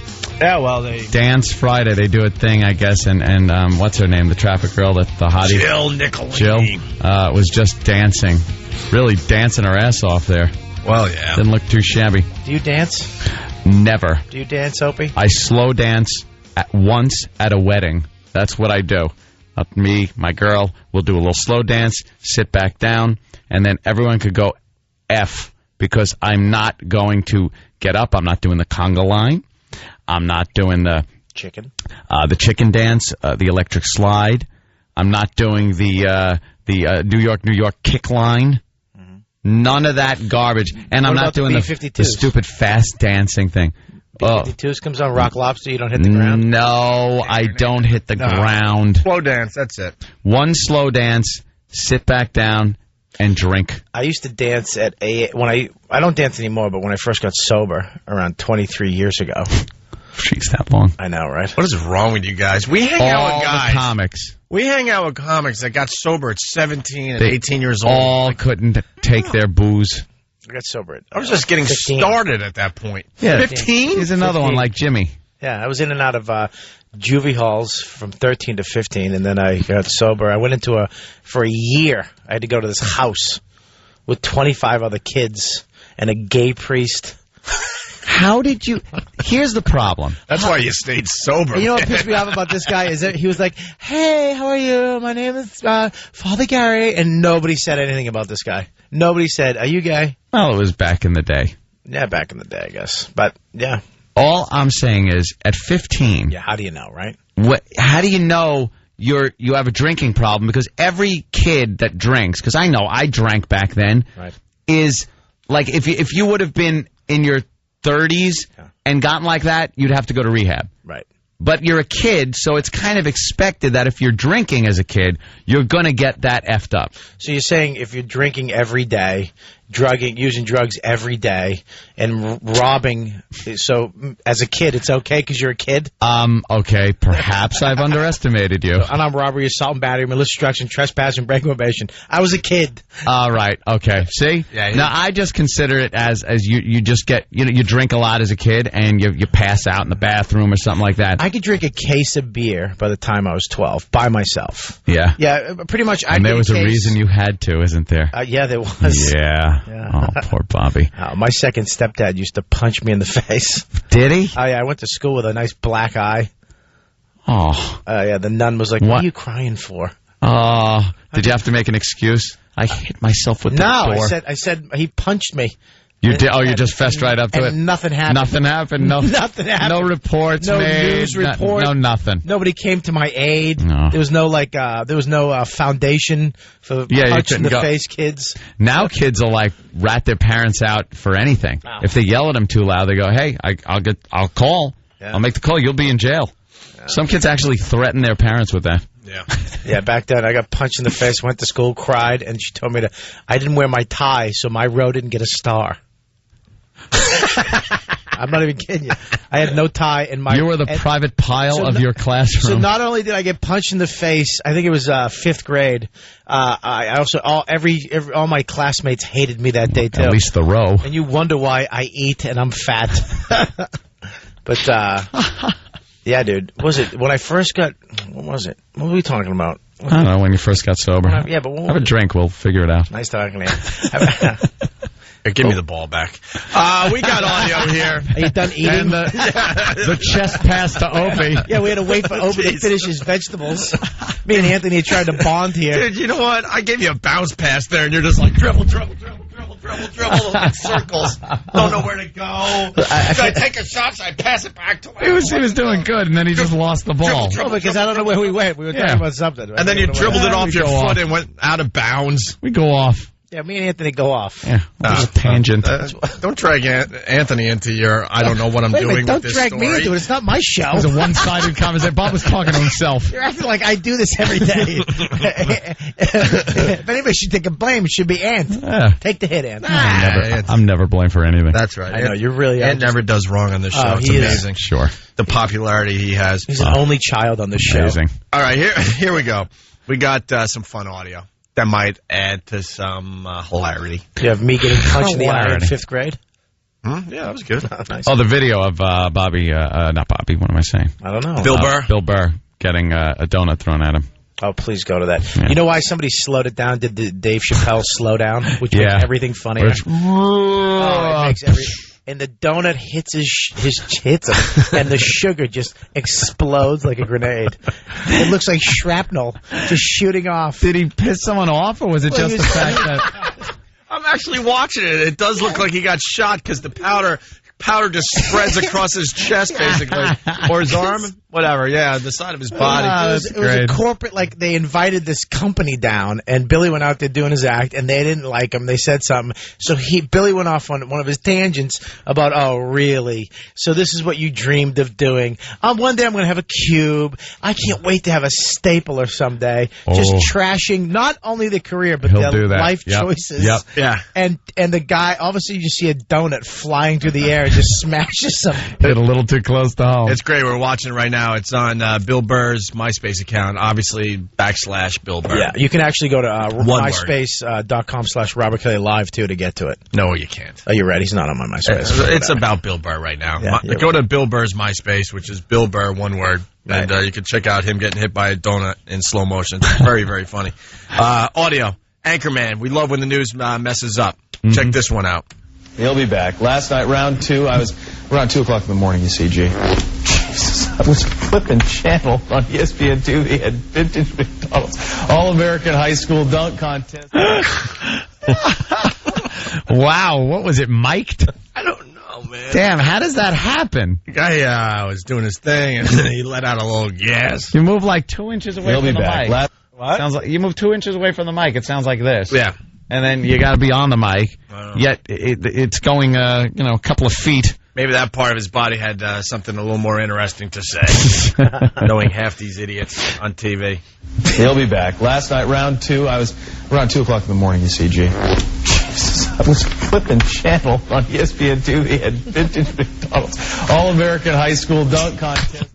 There's nothing funnier, dude. You can't beat a fart. A fart trumps everything. We said it years ago. Fart equals funny. Especially every time. When it's not expected somewhere like that. Every time. Guys just sitting there yapping about the news. Yeah. And lets one fly. Yeah. It's a different instrument every time it happens. You just don't know. Is it going to be a piccolo or a bassoon? Is it going to be a trumpet? Or a tuba. What are you going to get? Sometimes it's one of those dog whistles humans can't hear. You ever do a triangle? It's just really dry. You have change in your back pocket. Ting. Dude, I had a dream the other night. My whole dream over and over again. You know, you have those dreams that just over and over again, you can't get out of them. It's a cycle. The dream was that I was farting and it smelled really bad. And that was my dream all night long. And then I was just horrifying people all around me. And I just was praying that the farting would stop so I would stop freaking horrifying people. This is what I was dreaming this week. Most people dream of tidal waves. I know, or running away from a monster all night long. Mine is... Yeah. Oh, my God.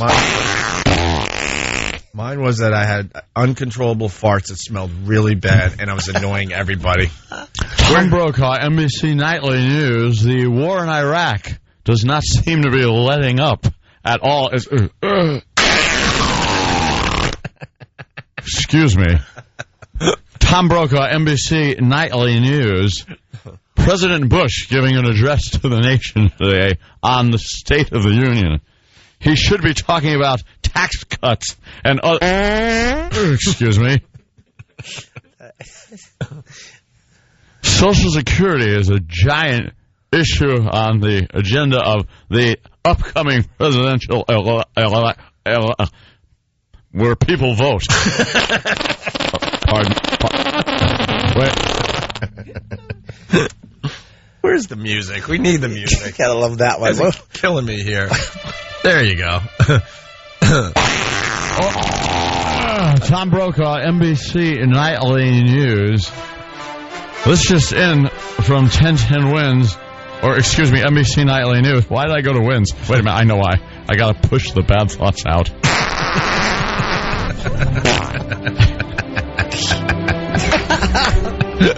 NBC Nightly News with Tom Brokaw. President Bush under fire for his Iraq policy. It seems that Congress will not give him the funds. Excuse me, pardon me. Yeah, Tom. Yes. Politicians reach a deal on immigration overhaul. This is a very sensitive issue to the American people. People who aren't supposed to be here. Illegal immigration seems to be a giant issue. Wardrobe? Could we get wardrobe down here to fix something? No, I don't need hair and makeup. I need a wardrobe. What about the 8-year-old girl that found marijuana in her Happy Meal there, Tom? Unbelievable story of an 8-year-old girl who found marijuana in her pot in her Happy Meal. And we take you now. No, you don't want to come in here. Please stay away. I thought I could do a one-cheek sneak. Didn't quite work. You don't want to use this chair. Does someone have a breeze for my chair? What about the cabbies? They want to build a gym at JFK to use while they wait for rides. Tom Brokaw, NBC Nightly News. You know, cab drivers in New York City actually want a gymnasium built at JFK Airport so they can work out when the...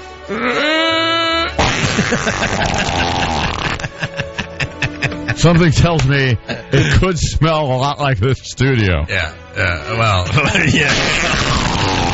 Well, yeah. Why is the cameraman fleeing?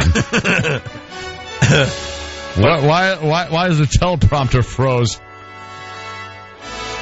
What about the herpes might protect you from the bubonic plague there, Tom? What is this, the 1400s? Herpes could be a protection from the bubonic plague. The rat disease. Pardon. Sorry. Pardon me. Sorry. Excuse me. Tom Brokaw, NBC Nightly News. I must have had venison and pork and bean sauce last night. Excuse me. And... Venison and pork. You know that can't be good. had game. Game food is never good. You never want to hear this after someone said, "Oh, it must have been the squirrel. It must have been the jackrabbit." Must have been the ostrich. Oh, it's been the ostrich. That freshwater eel I caught. Yeah.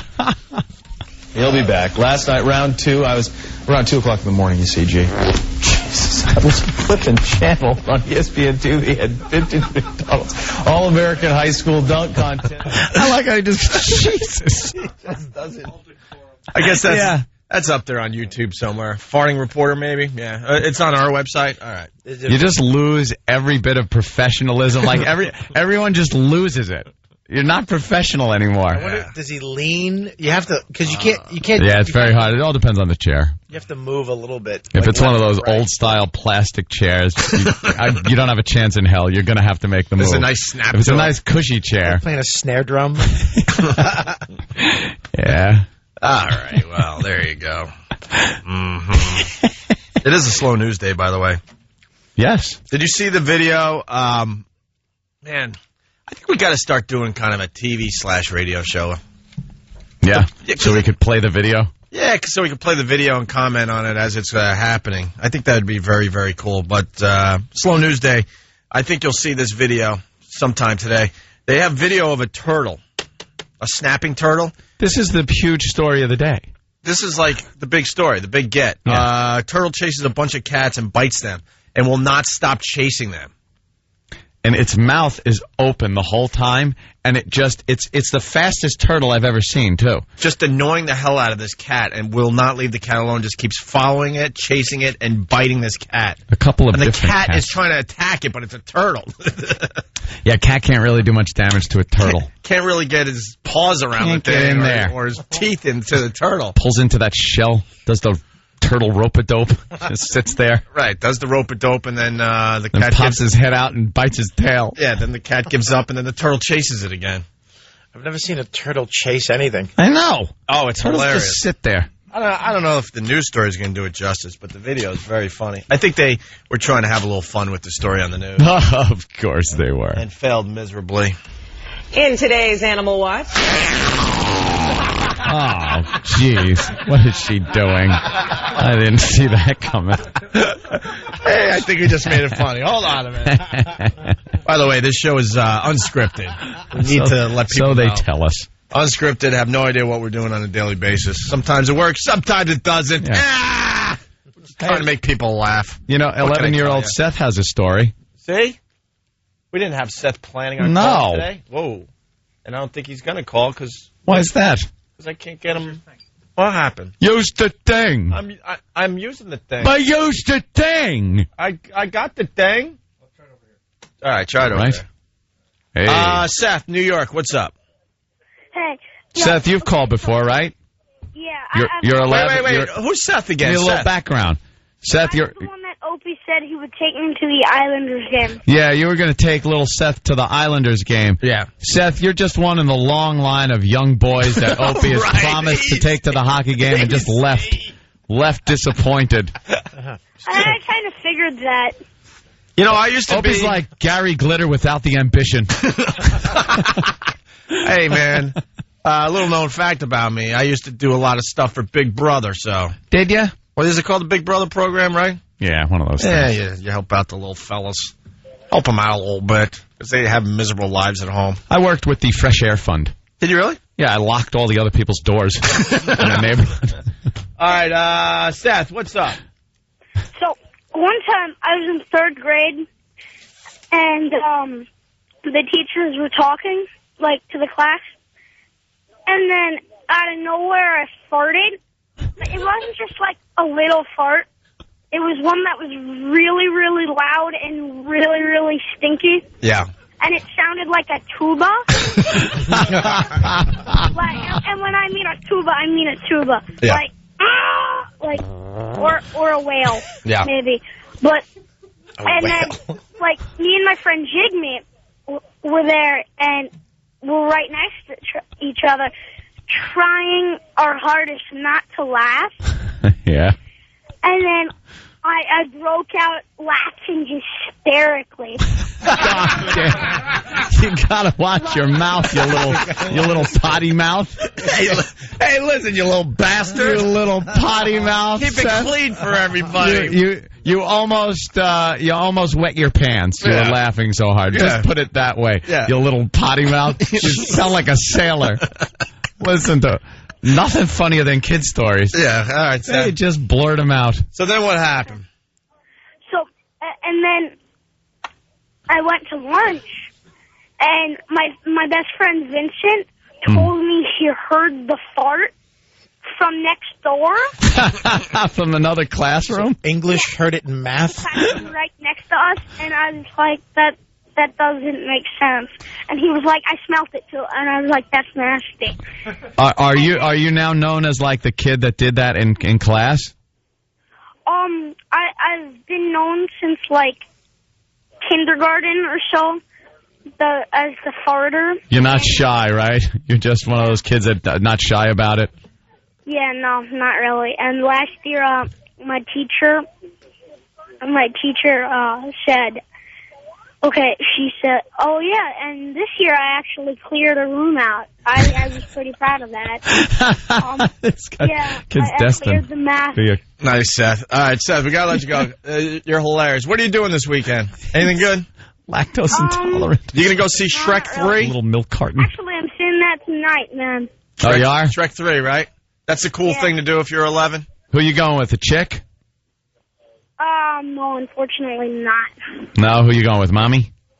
No, a friend. A friend. Oh, just one of your guy friends. You're gonna go stag and pick up a chick there, right? Probably. Yeah, I hear you. All right, Seth. All right. Thank See you later, Opie. Yeah, Opie and Anthony, yeah. Call us soon, Seth. We love when you call the me. show. He's trying to gain favor with you, so you take him to the goddamn hockey game like you promised children and never do. Promised children. I don't He like does. that He sentence. promises children. That sentence is just creepy. I promised children. There's a kid out there who's probably 25 years old now that is just still disappointed. Never went to the Islander game. Bunch of kids with sad faces. Little Gary. And Ranger shirts. It was little 12-year-old Gary. Gary? Who's Gary? Little 12-year-old Gary years ago. It was another kid. Opie said, I'll take you to the game. And then he kept calling back and goes, Opie, when he taking me to the game, he got all sarcastic because he knew it just wasn't happening. Like the kid, $2. Yeah, $2. A hockey game. Years went by, and now he has a deep voice. He still calls. Yeah. When are you taking me to the game? Opie, you promised me. I was supposed to go to the game. Let's say hi to Liam from Bayside. Liam. Girlfriend. What's going on, boys? What's up? Not much. Listen, I got a good fart story for you. I was hoping you were a little kid. No offense to you. Oh, I hope you were a little... Adults telling him isn't it funny? Voice? Yeah, no, go ahead, Liam. Make it fast. Back when I was in... Thank you. Well, back when I was in high school, my social studies teacher was a giant butch, probably about 6 foot, maybe 300 pounds. Just disgusting with a mullet. All boys high school. She turned around one day in middle social studies class and ripped one. Sounded like you were pushing a heavy day. You guys do it all day long. You got nervous, dude. Yeah. Huh? You got nervous. First one of the day. Yeah. You got nervous. You had a teacher that farted. Yeah. Nah. Here's the turtle story before we go to break. Turtle chases a bunch of cats and bites them. In today's Animal Watch. Thank you. This is a classic tale of the tortoise and the hare, only this time the hare is on a cat. Check this out. A man in South Africa taped this bizarre footage of a tortoise chasing a cat named Humphrey. Now you can see the reptile continually nips at the cat's fur, and the feline can't seem to get away. The tortoise then goes after another cat. Now this all began when someone noticed cats in the neighborhood were acting nervous. Now we know why. Look at him. I think he was a dog in his past life. Or a mailman. It's like Cujo revisited. Is it? Look at. And he won't stop. Look at him. He's just going after everybody. Wow. He keeps going. And you can't scratch him because you wouldn't feel it. I know. And we count on the news from these dummies.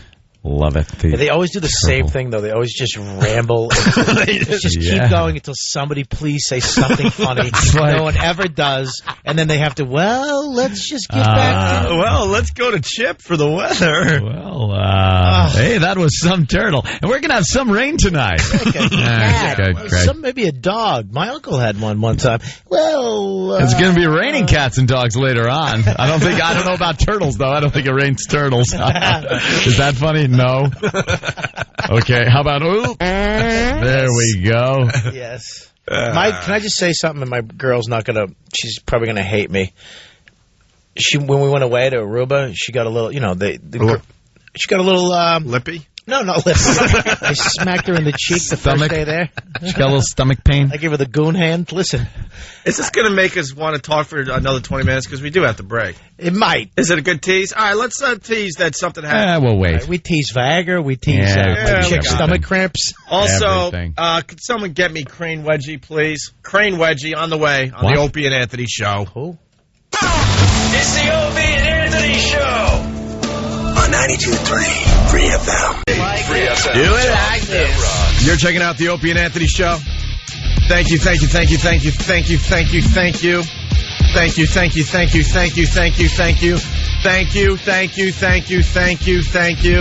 Yesterday I tried to say good morning to everybody. Today I wanted to thank every listener listening right now. Thank you. This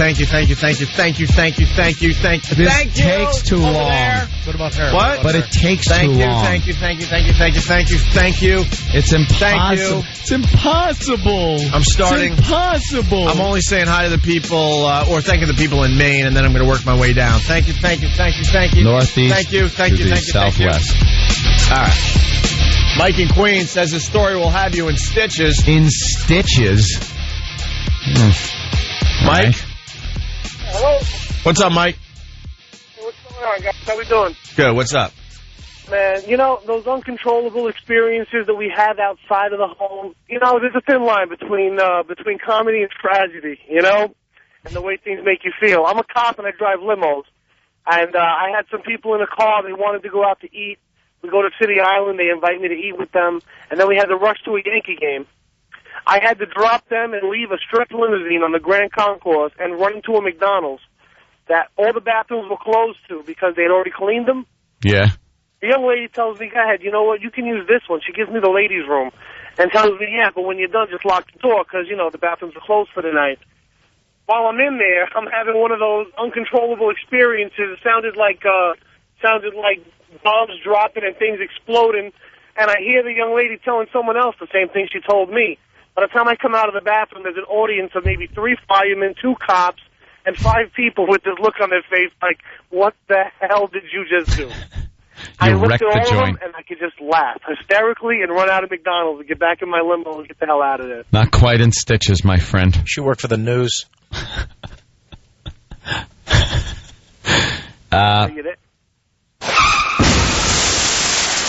Is that the warm-up story? Like the featured act is now coming on? Ladies and gentlemen, coming to the stage right now, let's have a big hand for Mike from Queens with the real story. All right. Well, thank you, Mike in Queens. We got Bob Kelly in studio. He's playing comics, Comix. Lots of shows all weekend long. What's the phone number for tickets there, Bobby? The phone number for comics Make it is fast. 212 like someone in Vegas going, who cares? Easy. Now, I just talked over the phone number, so now it's going to be not as fast as we were hoping. 212-524-2500 for tickets. Call Friday, Saturday, and Sunday. Come down. All right. So what's the story? You're on vacation with your girl. Oh. Well, we teased the fact that she was getting a little lippy before the break. No, she was having a stomach problem. Oh, that one. Wait a minute. Let's talk about the lippy part. She, I guess girls, when they go away, they get a little bound up. I'm on the road all the time, so I'm like clockwork. I have coffee, I'm done, I'm in the bathroom. Yeah, some people can't travel, and then, you get the water or something, and it screws you up. So we're lying there 3 days in.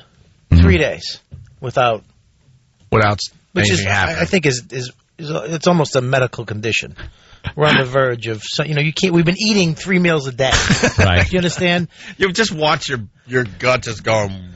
Just expanding. Yeah, it's like I see the food going in. Right. You start thinking in your head like, what? Come on. How much room is in there? Exactly. It's like, I know a stomach is the size of a fist. Inventory's coming in, but product is not leaving the factory. Yeah, exactly. We had pasta one night. That swells when it hits liquid. Yep. She had some rice the other night. Oh, yes. Pancakes. That blows up. I mean, this stuff is all, it's not like she's eating lettuce. And so it's 3 nights in. I'm lying in bed, and then it just happened. No. No. Oh, okay. She let one loose. Yeah. But nothing, no noise or anything. It was, just. It just happened. I heard. Almost like a ninja. A ninja crossing. Yeah, just crossing the front foot door. of the bed or something. What was that? What was that? You just go, what was that? It's a ninja. Yeah. Then you. Is anybody there? Ninja. What was that? And then it just came. It just came like just a hurricane. This smell. Let me tell you something. I've done some atrocious, just, oh my God. Yeah. Where it's funny, but then there's a point where it's not funny. I get out of the bed, I went in the other room, I almost called somebody in the States. Because I had to. Yeah, that's. Oh, yeah. I don't think that'll make it. We're professional. I think you were doing pretty good up till then. That did make it. Yeah. Yeah. There's just something about that people don't like. I thought I had to check. And make sure everything was okay. Yeah.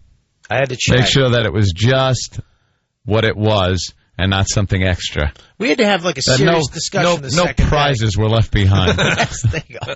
No parting gifts. Yes. Mm-hmm. I had to actually have a talk with her the next day. Like, you need to go to the pharmacy and get. I can't go to a doctor. I can't handle this. I don't want to I don't want to think about this. I don't want to have to. It really is. A double standard. There are double standards in relationships. Like, you could get away with a fart. Guys could get away with a fart. They're not happy about it, but they could go about the relationship after that. But if your girl farts in front of you, man, there's no turning back. It's because you're done. We do it from the get-go. You're done. We do it from right off the bat. Hey, what's up? How you doing? Bob Kelly, nice to meet you. You know what I mean? They're hiding. They're going in the bathroom, shutting the door, turning music on, hiding it, and you don't know it. And then all of a sudden they spring it on you. Know what's funny about you had me at. Know what's funny about Anthony? I've been around him for I don't know, way too long. Many years. This is way too long. Everyone has farted. Everyone that has been associated with the show at one time, right? Except for Ant. And he will hold it in until he gets home. No, I'm not really a gaseous person. He will suffer instead of letting it go. I'm not really a gaseous person, but I don't like making a scene. I don't like making a scene here in the studio. Like Jimmy, he makes a scene. We all do, but other people also, like, you're a guy and you're like, oh, this, you got the pain, and you're like, you know what, I just personally know how disgusting it is when Jimmy fires a salvo and I need the Lysol and everything, and then you're just sitting there kind of going, God, that is just awful, and I don't want people to think that of me. Yeah, but listen. First of all, it's weird that you turn into a 9-year-old boy when we talk about farts. I'm whining. Something happened to you. His bathroom behavior is a bit bizarre. We mic'd you that day when you were. I was hungover and we got him to puke by just saying god awful stuff. They kept talking about food and disgusting things, and I was so hungover and really we finally got poorly. Him, which was amazing because if you know anything about Anthony, he's a private person when it comes to all that stuff. So we follow him into the bathroom, and now he's got to do something else while he's in there, and he flushes as he's because I wanted to ruin it. I didn't want anyone hearing the disgusting noises. He flushes as he goes. So let's say there's a bunch of movements in your symphony. Yeah. Wow. Thank you. Wow. He will flush after every. I'll just keep flushing. Most people will just wait and then one big flush, right? Not Anthony. I wish I could give this story more justice, but it's all you hear is a lot of flushing. You know what else I can't stand? The bloop. The bloop. So right when you feel like the tether is ready to break, that's what I'm saying. You go like. Not when you're alone. To cover up the bloop? Yeah, not when I'm alone. I don't care if it sounds like the Civil War. The 1980s video game sound. Bloop. Yeah, bloop. Yeah. Bing, bing, bing, bing. Hey, we get to keep track of our grandparents now. For the families of Alzheimer's patients, it is a nightmare scenario. Their loved one gets separated or lost, ends up in a hospital with no way to tell doctors who they are or what is wrong with them. It happened to Emerson Moran's wife, Pat. Pat was not able to tell them where it hurt, what was going on with her. She couldn't give them information about her meds or medical history. That's why this Alzheimer's center in Florida is launching a trial program to implant 200 patients with this tiny microchip. It gets injected like having a shot of medicine in the upper right arm area by the tricep. The chip itself lies dormant. There's no power source, there's no battery, there's no energy, so nothing's going on underneath the skin. And how do they find them? Well, we're going to find out. It's like attached to a rope. But it's like an easy pass for old people. It also is has all their medical history in the chip. Does it keep their bingo record? All the essentials. Bingo record. I won 75 games on a full board, and I won a Y board one time. I don't like the Z boards. The Z boards are not my cup of tea. Y board is much better. Boards. How do you make bingo funny? We have to. All right, hold on. Let me get more here. The chip has a 16-digit identification number. It can get scanned at a hospital, and when the number is put into a database, it can provide crucial medical information. Having this type of ID and having this type of technology to get the kind of assistance that they need right away is life-saving because our patients are so fragile and vulnerable. It is the same type of chip that has been implanted in pets to help identify them when they are lost. But critics argue that humans are not pets. And privacy critics argue humans are not pets. Did they argue that? Yeah. Was there an argument with someone saying, no, humans are pets? Didn't they make it sound like somebody's arguing the point that humans are pets? Yeah. Dopes. Not pets. And privacy groups staged a vigil outside the Alzheimer's Center to protest what they see as Big Brother branding. To protest, they forgot. Those things, I have one in my dog. I have one. Brother branding. This is a very invasive procedure, and unless someone can give full consent, then it's really a violation of their body and their bodily integrity. Well, I don't know. Wow. Unless you're looking at the old slippery slope argument again, this just seems to me to be a good idea for old Alzheimer's people, because it's not like they're secret agents. It's not like they're these citizens that are going to really have to worry about their privacy. They're old people that are very vulnerable. They get lost all the time. Why not do something like this? It's like a LoJack for your grandpa. I kind of got a little experience on this. Where I grew up in Centerport, there was an old age home about a mile from my house. The old folks' home. The old folks' home. And every once in a while, one would get loose. Go on a tear, huh? One would get loose. And do the slipper shuffle down 25A. That you really can see. I can see where where they're not supposed to be somewhere.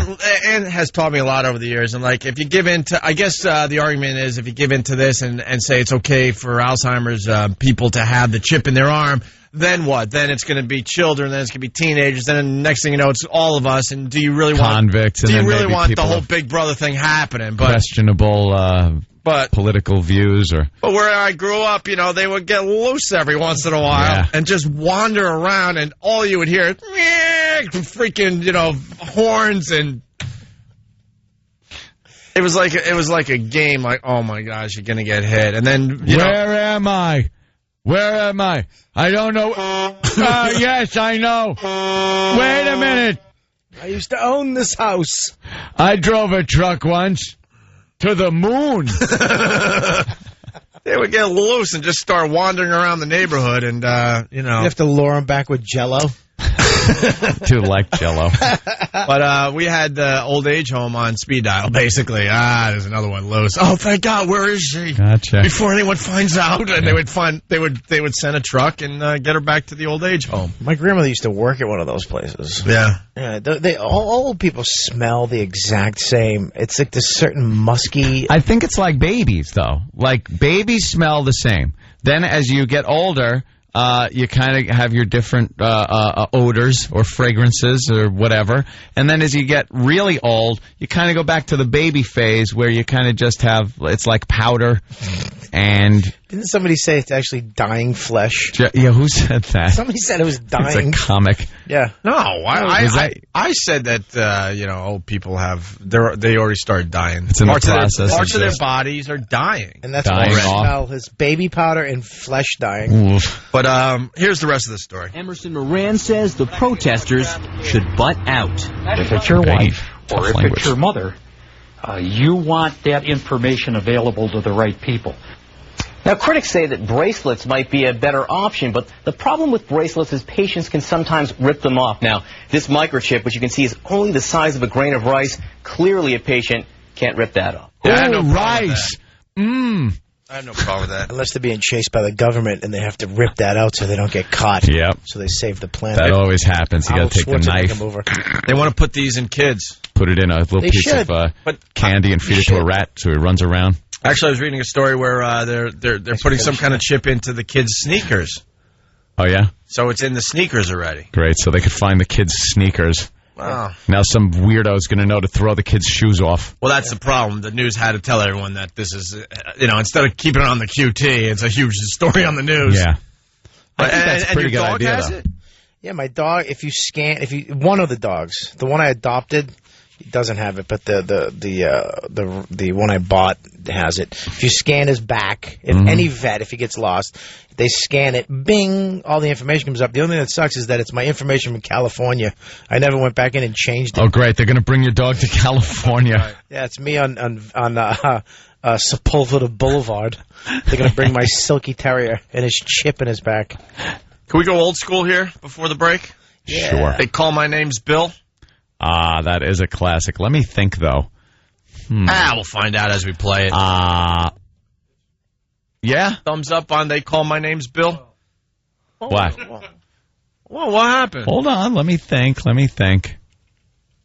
Uh-oh, I'm getting a communique. I vote no. We have a clean version. No, I know. That's not about that.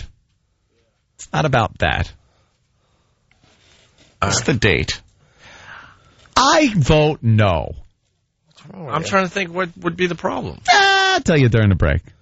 What's going on? We were just talking about a chip on a dog, and you want to... Yeah. All right, we'll figure it out after the break. It's a great little bit, though. Oh, I know. They call my name's Bill. It's wonderful. He's lost, and he calls for some help. And yeah.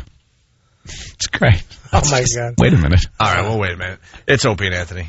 It's the Opie and Anthony Show on 92.3 Free FM.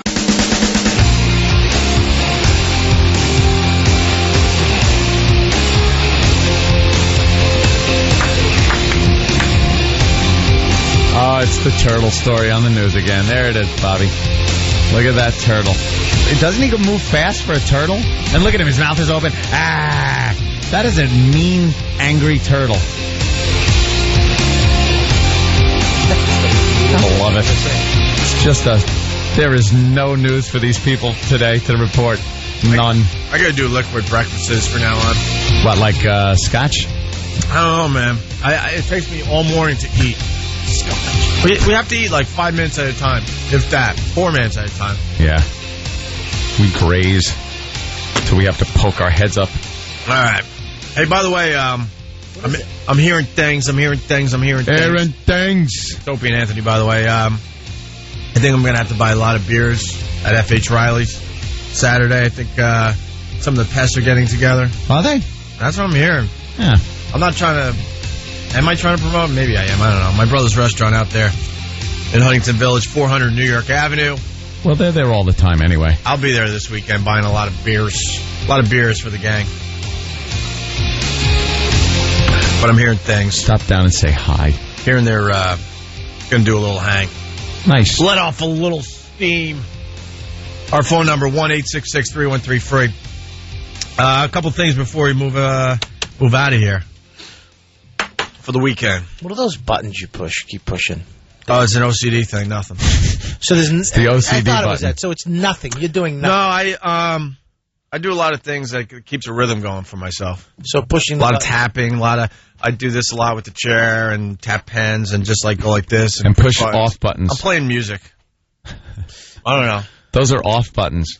So they're already off, and he just hits them. Sometimes it turns it on and off. It just gets my rhythm going for the show. All right, I didn't know. It's weird, I know. I thought you kept having to do that. It makes me look like I'm really doing something important, right? I was like, I can't believe he knows when to push those every other second and what button to do. No. And he's talking. It's like flying a space and shuttle. He's got a CD in his hand. I don't even realize I do it anymore, so it's funny when someone points it out. But yeah, I'll just kind of tap buttons that are already on. I'm just tapping a button that's on right now. Okay. That's it. All right. And somehow it gets my brain in a rhythm, so I could help with the show. That's all. All right. It works. It works. We all have our little foibles and quirks. Foibles. Ugh. What? I don't know. They were just showing a bunch of kids on a couch. One was picking his nose. Yeah? Yeah. Hey, we got some more audio. Keeping it light today. It's Friday. It's a little skeevy. Getting people ready for the weekend. A girl gets arrested, and she wasn't happy about it. Who would be? Does Danny know about this video? No? Don't come in. Oh, Jesus. Then the music has to play. Oh, boy. Oh, no. Yeah. Dance, Danny's in studio. I'm going to see it. Danny Dance Revolution. See it, Danny. Is that how you find it on YouTube? Yeah. Go to Danny Dance Revolution. You'll see Danny doing his Dance Revolution moves. And I got to say, it's some of the best dance moves I've ever seen. Yeah. Since Travolta. He's got wide hips. That's why. Danny has birthing hips. I'm starting to think. Wow, Sam's doing the Danny. I'm starting to think that Danny was supposed to be a midget, and he just got by. Like, he just got by. You're right? You're right. Well, there's a picture that we have of Danny. He's like in short shorts. He's in like Rich Voss short shorts. No top on, like carrying a pole or something. What is that? What? What? Oh, wait, there you go. Let's get it right here. It wasn't short shorts. It was full-size jeans that I had rolled up to my ass cheeks.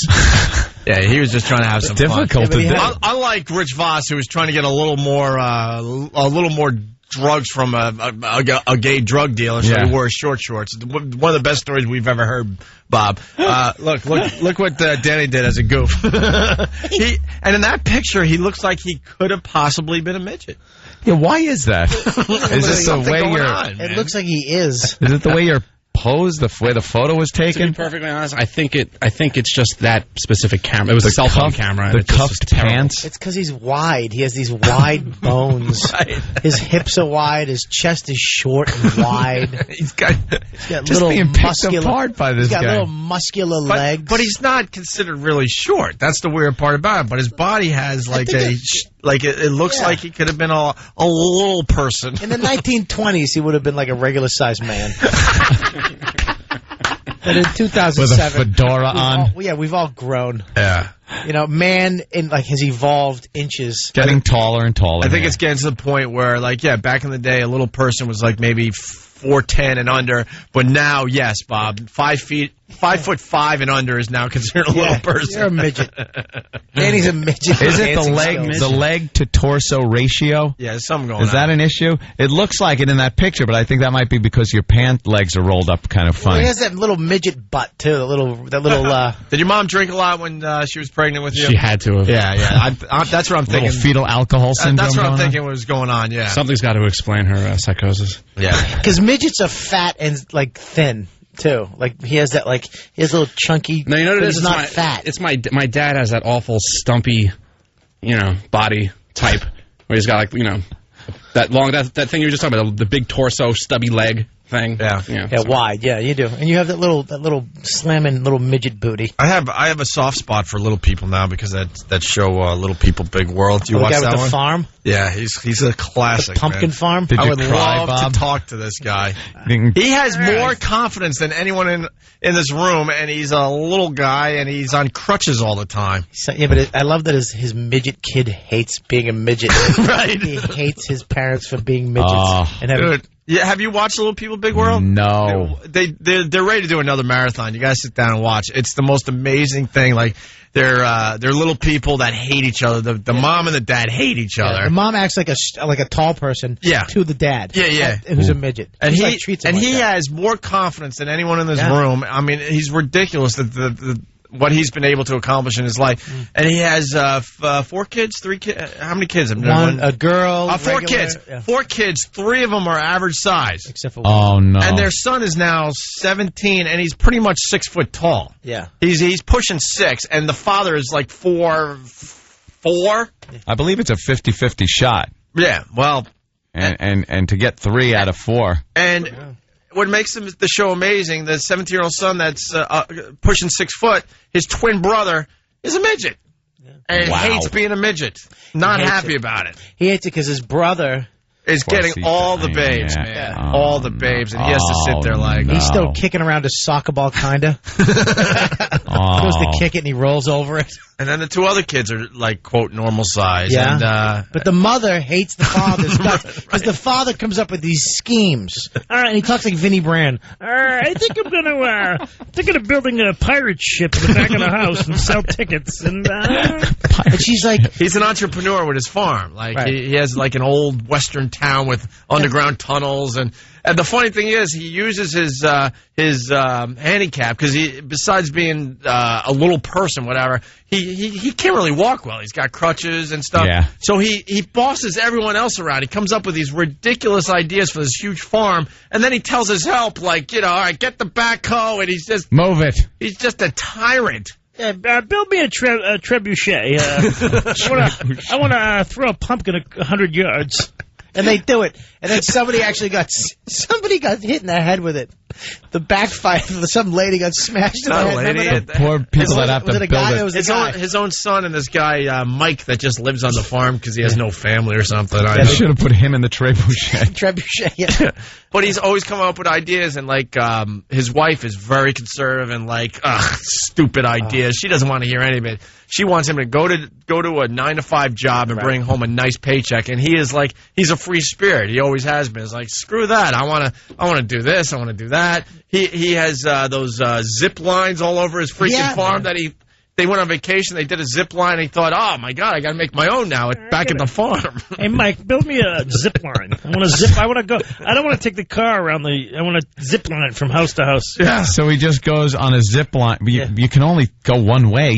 No, he uses actually it's a green little truck.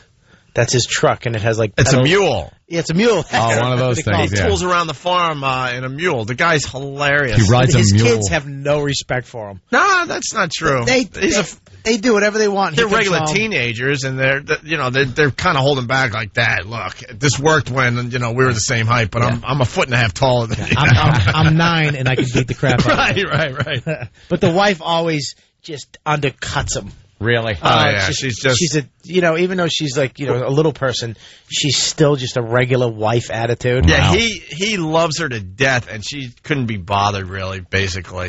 That sounds like a sad show. It's a really good show. But the dad's hands are regular. Yeah. Really? It doesn't have like that little hand? But no.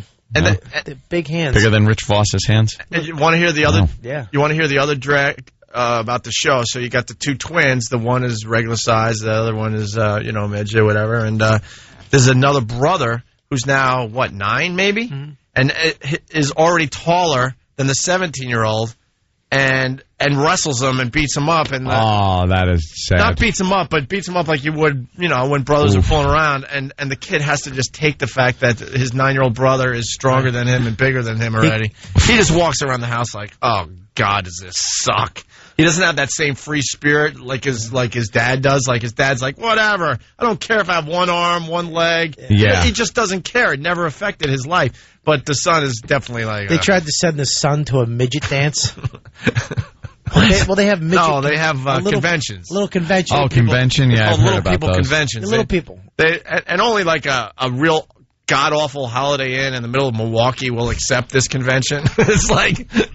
Does the sign on the outside just say "Welcome Midgets" or something, or little people? It's not up on the building though. It's actually on the front doors, so they can see it. But How you doing? Yeah, but the thing is there's like hot midgets. Yeah, well, I've seen a couple of midget women that are kind of hot. That one from Total Recall wasn't that bad for a midget. I mean, Yeah, without the makeup, the eyeball on her forehead. No, not that one.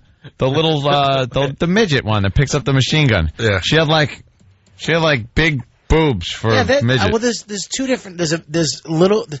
There's a dwarf, and they have to keep their wallets in their front pocket because they can't reach their back. Well, pockets. she's a dwarf. She was a dwarf, right? She was a dwarf. A midget is the same proportion but midget is known as a derogatory term. Yeah. They're all under the umbrella of little people, but it doesn't distinguish between dwarf and then what do you call the people that... They're all under one umbrella? We used to be midgets. Yeah, when it rains, every single one. Under one umbrella. Hey, really fast, Tony on Long Island. Tony, what's up? Tony. Hey, guys, how you doing? Hey, yeah? Great show, that Little People, Big World. My wife watches it all the time, and this guy comes up with those crazy schemes. But Bob Kelly, man, you nailed his voice. You do him perfectly. Yeah, I'm not gonna lie to you. It was one of these shows I wanted to kind of point and laugh. Yeah. And then I got hooked. I'm like, oh, he's just a regular guy. You're right, Ope. You're right. You know, check it out, boys. Kind of turned me around a little bit. And the guy is just so full of life. He bought himself a Volkswagen Bug and he races it and stuff. Really? Oh yeah. He just does he's a free spirit, and his wife's like, a stupid hobby he's got. She's always putting dishes away. And he's just sitting there. Yeah, I'm checking over the budget, and I think we can afford a roller coaster. I think we can get a roller coaster. I mean, we'll get more people in here with the pumpkin patch, the pirate ship, and the trebuchet. Pick your own peaches. Yeah, he has. And now he's like. He's in his mule, and he's just a dreamer and he's like looking at this field, and he's like, Christmas trees. Remember? Christmas trees. So now, and it's not good enough because it's a flat area in his farm that's doing nothing. He's like, we're going to plant, you got to do the voice, we're going to plant Christmas trees. Christmas trees everywhere. But that's not good enough. And trust me, he could barely lift a hammer or anything. He can't. He could like operate some of the heavy machinery. Order people around. I gotta tell you, I mean, he comes up with the ideas and then just bosses everyone else around to get the ideas done. He's like, so the field wasn't good enough that it's flat and you could, find your own Christmas tree, right? Eventually. He wanted to make the terrain rough so you really have a good time going up and down the hills trying to find your Christmas tree. What a dope. I'm telling you, this guy he's crazy. And the best part, he doesn't finish any of his ideas, and that's a problem with the wife. He's a dreamer. She's like, he's a dreamer, never gets anything accomplished. He really is. He has half a pumpkin patch. And she made him go back to his job. I guess he's like a software genius. And but that's before the show got really big. Now it's ridiculous. Everyone wants to go to this farm to pick their pumpkins and stuff because they've seen the show. Yeah. So now he doesn't have to work. But before that, she made him go back to work, and you could tell he's miserable with his tiny little suitcase going to the airport. Did he have to wear a suit and everything? Oh yeah. He had a little thing. He had he wheeled himself, and he has crutches too. These little crutches that I think they're attached to his wrist or something, right? I don't know. Like braces, those. Yeah, kind of like old polio braces. Yeah, or but something? they're like wooden crutches. Yeah, from back in the day. Oh, so he gets around. He doesn't want to. Yeah. He doesn't want to travel. Go to Hertz, rent a car, make sure it has GPS and long pedals. All the stuff he has to go through. Yeah. Just stay home and create stuff on his pumpkin patch. It's like playing a real life like roller coaster Sim City type thing. Right. Where he just goes around and goes, put something there. Oh, he's see something if this works. Oh, yeah, he's redoing the barn to make it a guy's hangout. I mean, it's just like, but once again, he's not doing any of the. You know what it is? It's anything to keep his mind off of the fact that he's 2 feet tall. Just keep working. Don't stop for a second. I wish that was the case. I got to tell you the truth, though, man. The guy could care less that he loves it. Yeah, he's disabled. Oh, he loves that he has to pull himself into a car. He loves it. He loves his little mule. He loves and he loves telling people. Well, whatever. He loves tooling around on it. Yeah. It's his son who's gonna. I'm telling you, his son hates life. Yeah, well. His son really hates it. Because his twin brother's bringing home all these like high school babes, and he's got to find his date from like a little people convention. Yeah, dude. And then he brings his girl to kind of visit, and it's just like, oh, not the same thing. It's just not the same. Yeah, they're playing soccer, and like he can't like block it. He can't. You know what I mean? Like his brother's flying around with his friends and kicking the ball, and of course not. Back and forth on each foot, and he's like, he's just sitting there like a goalie. I think they just made him a goalie, right? No, he actually has some skills, big time. Does he? Yeah, he does. Really? He does. Actually. Look at Anthony so badly wants to trash. I've never seen the show. So do yourself a favor, try to find it this weekend. Check it out so we can talk about it a little bit more on Monday. It's I'll screen it. I definitely look. I said, wow, this has got to be a hilarious like freak show to watch, and now it turned me, and now I'm like. Opie, I'm glad you like the show. Yeah, and, I'm rooting for Matt. We're all sympathetic. Anytime you want to come up to the pumpkin patch, if pumpkin's on me. I would love to talk to the guy, and I would treat him with nothing but respect. I respect you too. Here's a girl getting arrested, and she. She wasn't really happy about it. Wow. What happened there? She must have fainted. Didn't say a word. That's it. You keep your mouth shut. You take your pinch like a man.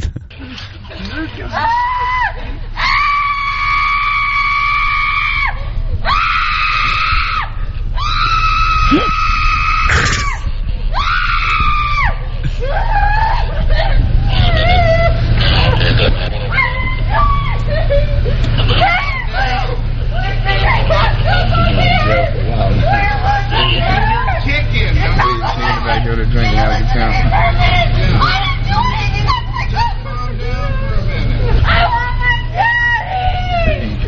Oh no! She didn't go with "I want my daddy." I want my daddy. What happened? Is this a video? Yeah, the video's on the website. I gotta see it. Okay. We don't know the exact situation, but she's lying on the ground. The police have her down on the ground, and she's in handcuffs, and she's just kind of rolling on her stomach, trying to get up and screaming and calling out for her daddy. I want for her daddy. Goddamn Sam, calling out for her daddy. Daddy. Right. Well, you know what I meant. Yes. Yeah, we did. She's calling for daddy. Oh, that is sad. That is really sad. I want my daddy. I want my daddy. You still call him daddy? Well, when situations like that come about, I guess yeah. Kind of reverts back. How old a gal is she, would you say? Old enough not to say daddy. Not to say I want my daddy. No point. Yeah, perfect answer. Is that the video? Woman calls for daddy while being arrested up on one of our websites. I'm sure it's on YouTube. Under the same he has a title. hog tied. Yeah. Yeah, wow. Wow, she's smacking her head on the street. What a dummy. All right, here we go. Here's another fine piece of audio.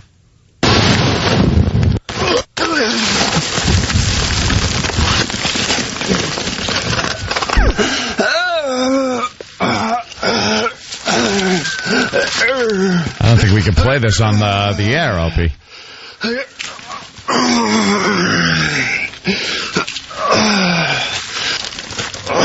This is from one of Steve's movies? One of his home movies? Oh, that was the wrong tape.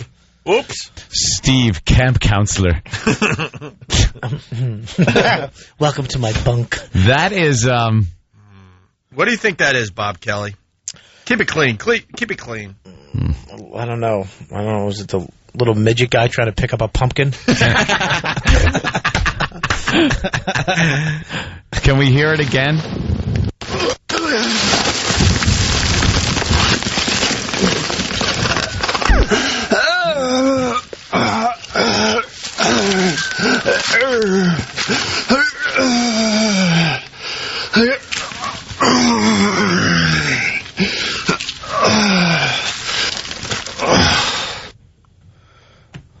The big A trying to spell an R word. Wow, that sounds, well. Somebody got kicked in the stomach. It obviously sounds like something bad happening to him, not something He good. obviously lost his win. It's a guy who base jumped with his bike. Oh, I was going to say E-Rock refusing a steak at a restaurant. And he hits the ground. Our second favorite base jump cocaine clip. Yeah. I mean, nothing will ever beat.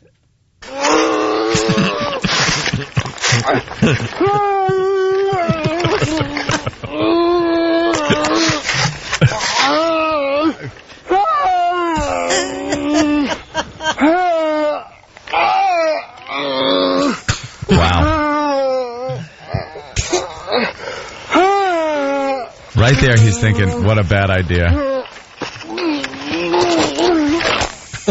Why when you get the wind knocked out of you, do you have to say something? You have to try to speak. I don't know. Why can't you just sit there and not try to do anything? I don't know. Everybody's like, I have to tell you how much that hurt. Oh, God. What if I do? I hurt my knee, man. I hurt my knee, man. I did it again 2 weeks ago. I snapped it in half. Great. Anyway, Indy Mike, what's going on? Morning, gentlemen. Just checking in. Opie had mentioned staying a little bit late today. Didn't know if it was going to happen or not. Tom, can we stay late today? We have nowhere else to go. Don't make him hurt his head shaking it no that quickly. Tom? Oh, my God, look. He ran in to the other room, and he's waving us off. He's waving us off. No, no, no. Not even a go around. It's don't even land at this airport. Right. He just waved us off again, unfortunately. Here's my favorite guy having trouble. All right.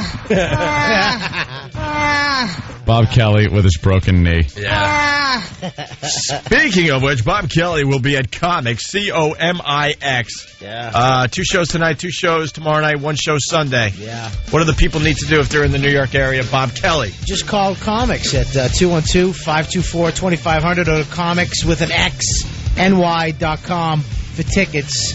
Come on down, and if you say free FM, you get $5 off your ticket price. Very nice. If you say anything else, you have to pay full price. All right, Ant's going to see you. Good to see you too, man. Oh, yeah. No, I said Ant's going to see you this weekend. Oh, you're going? Yeah. Oh, And you're Bob, not down. I'm not going. I was joking because I got to go out to F.H. Riley's this weekend. So all right. I'll be at F.H. Riley's off and on this weekend. Ant's going to go see you. And, well, we'll see you guys on Monday, I guess, right? Monday. Absolutely. Thank you. All right.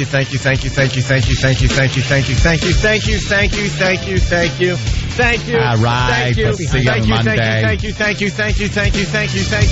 Don't forget her.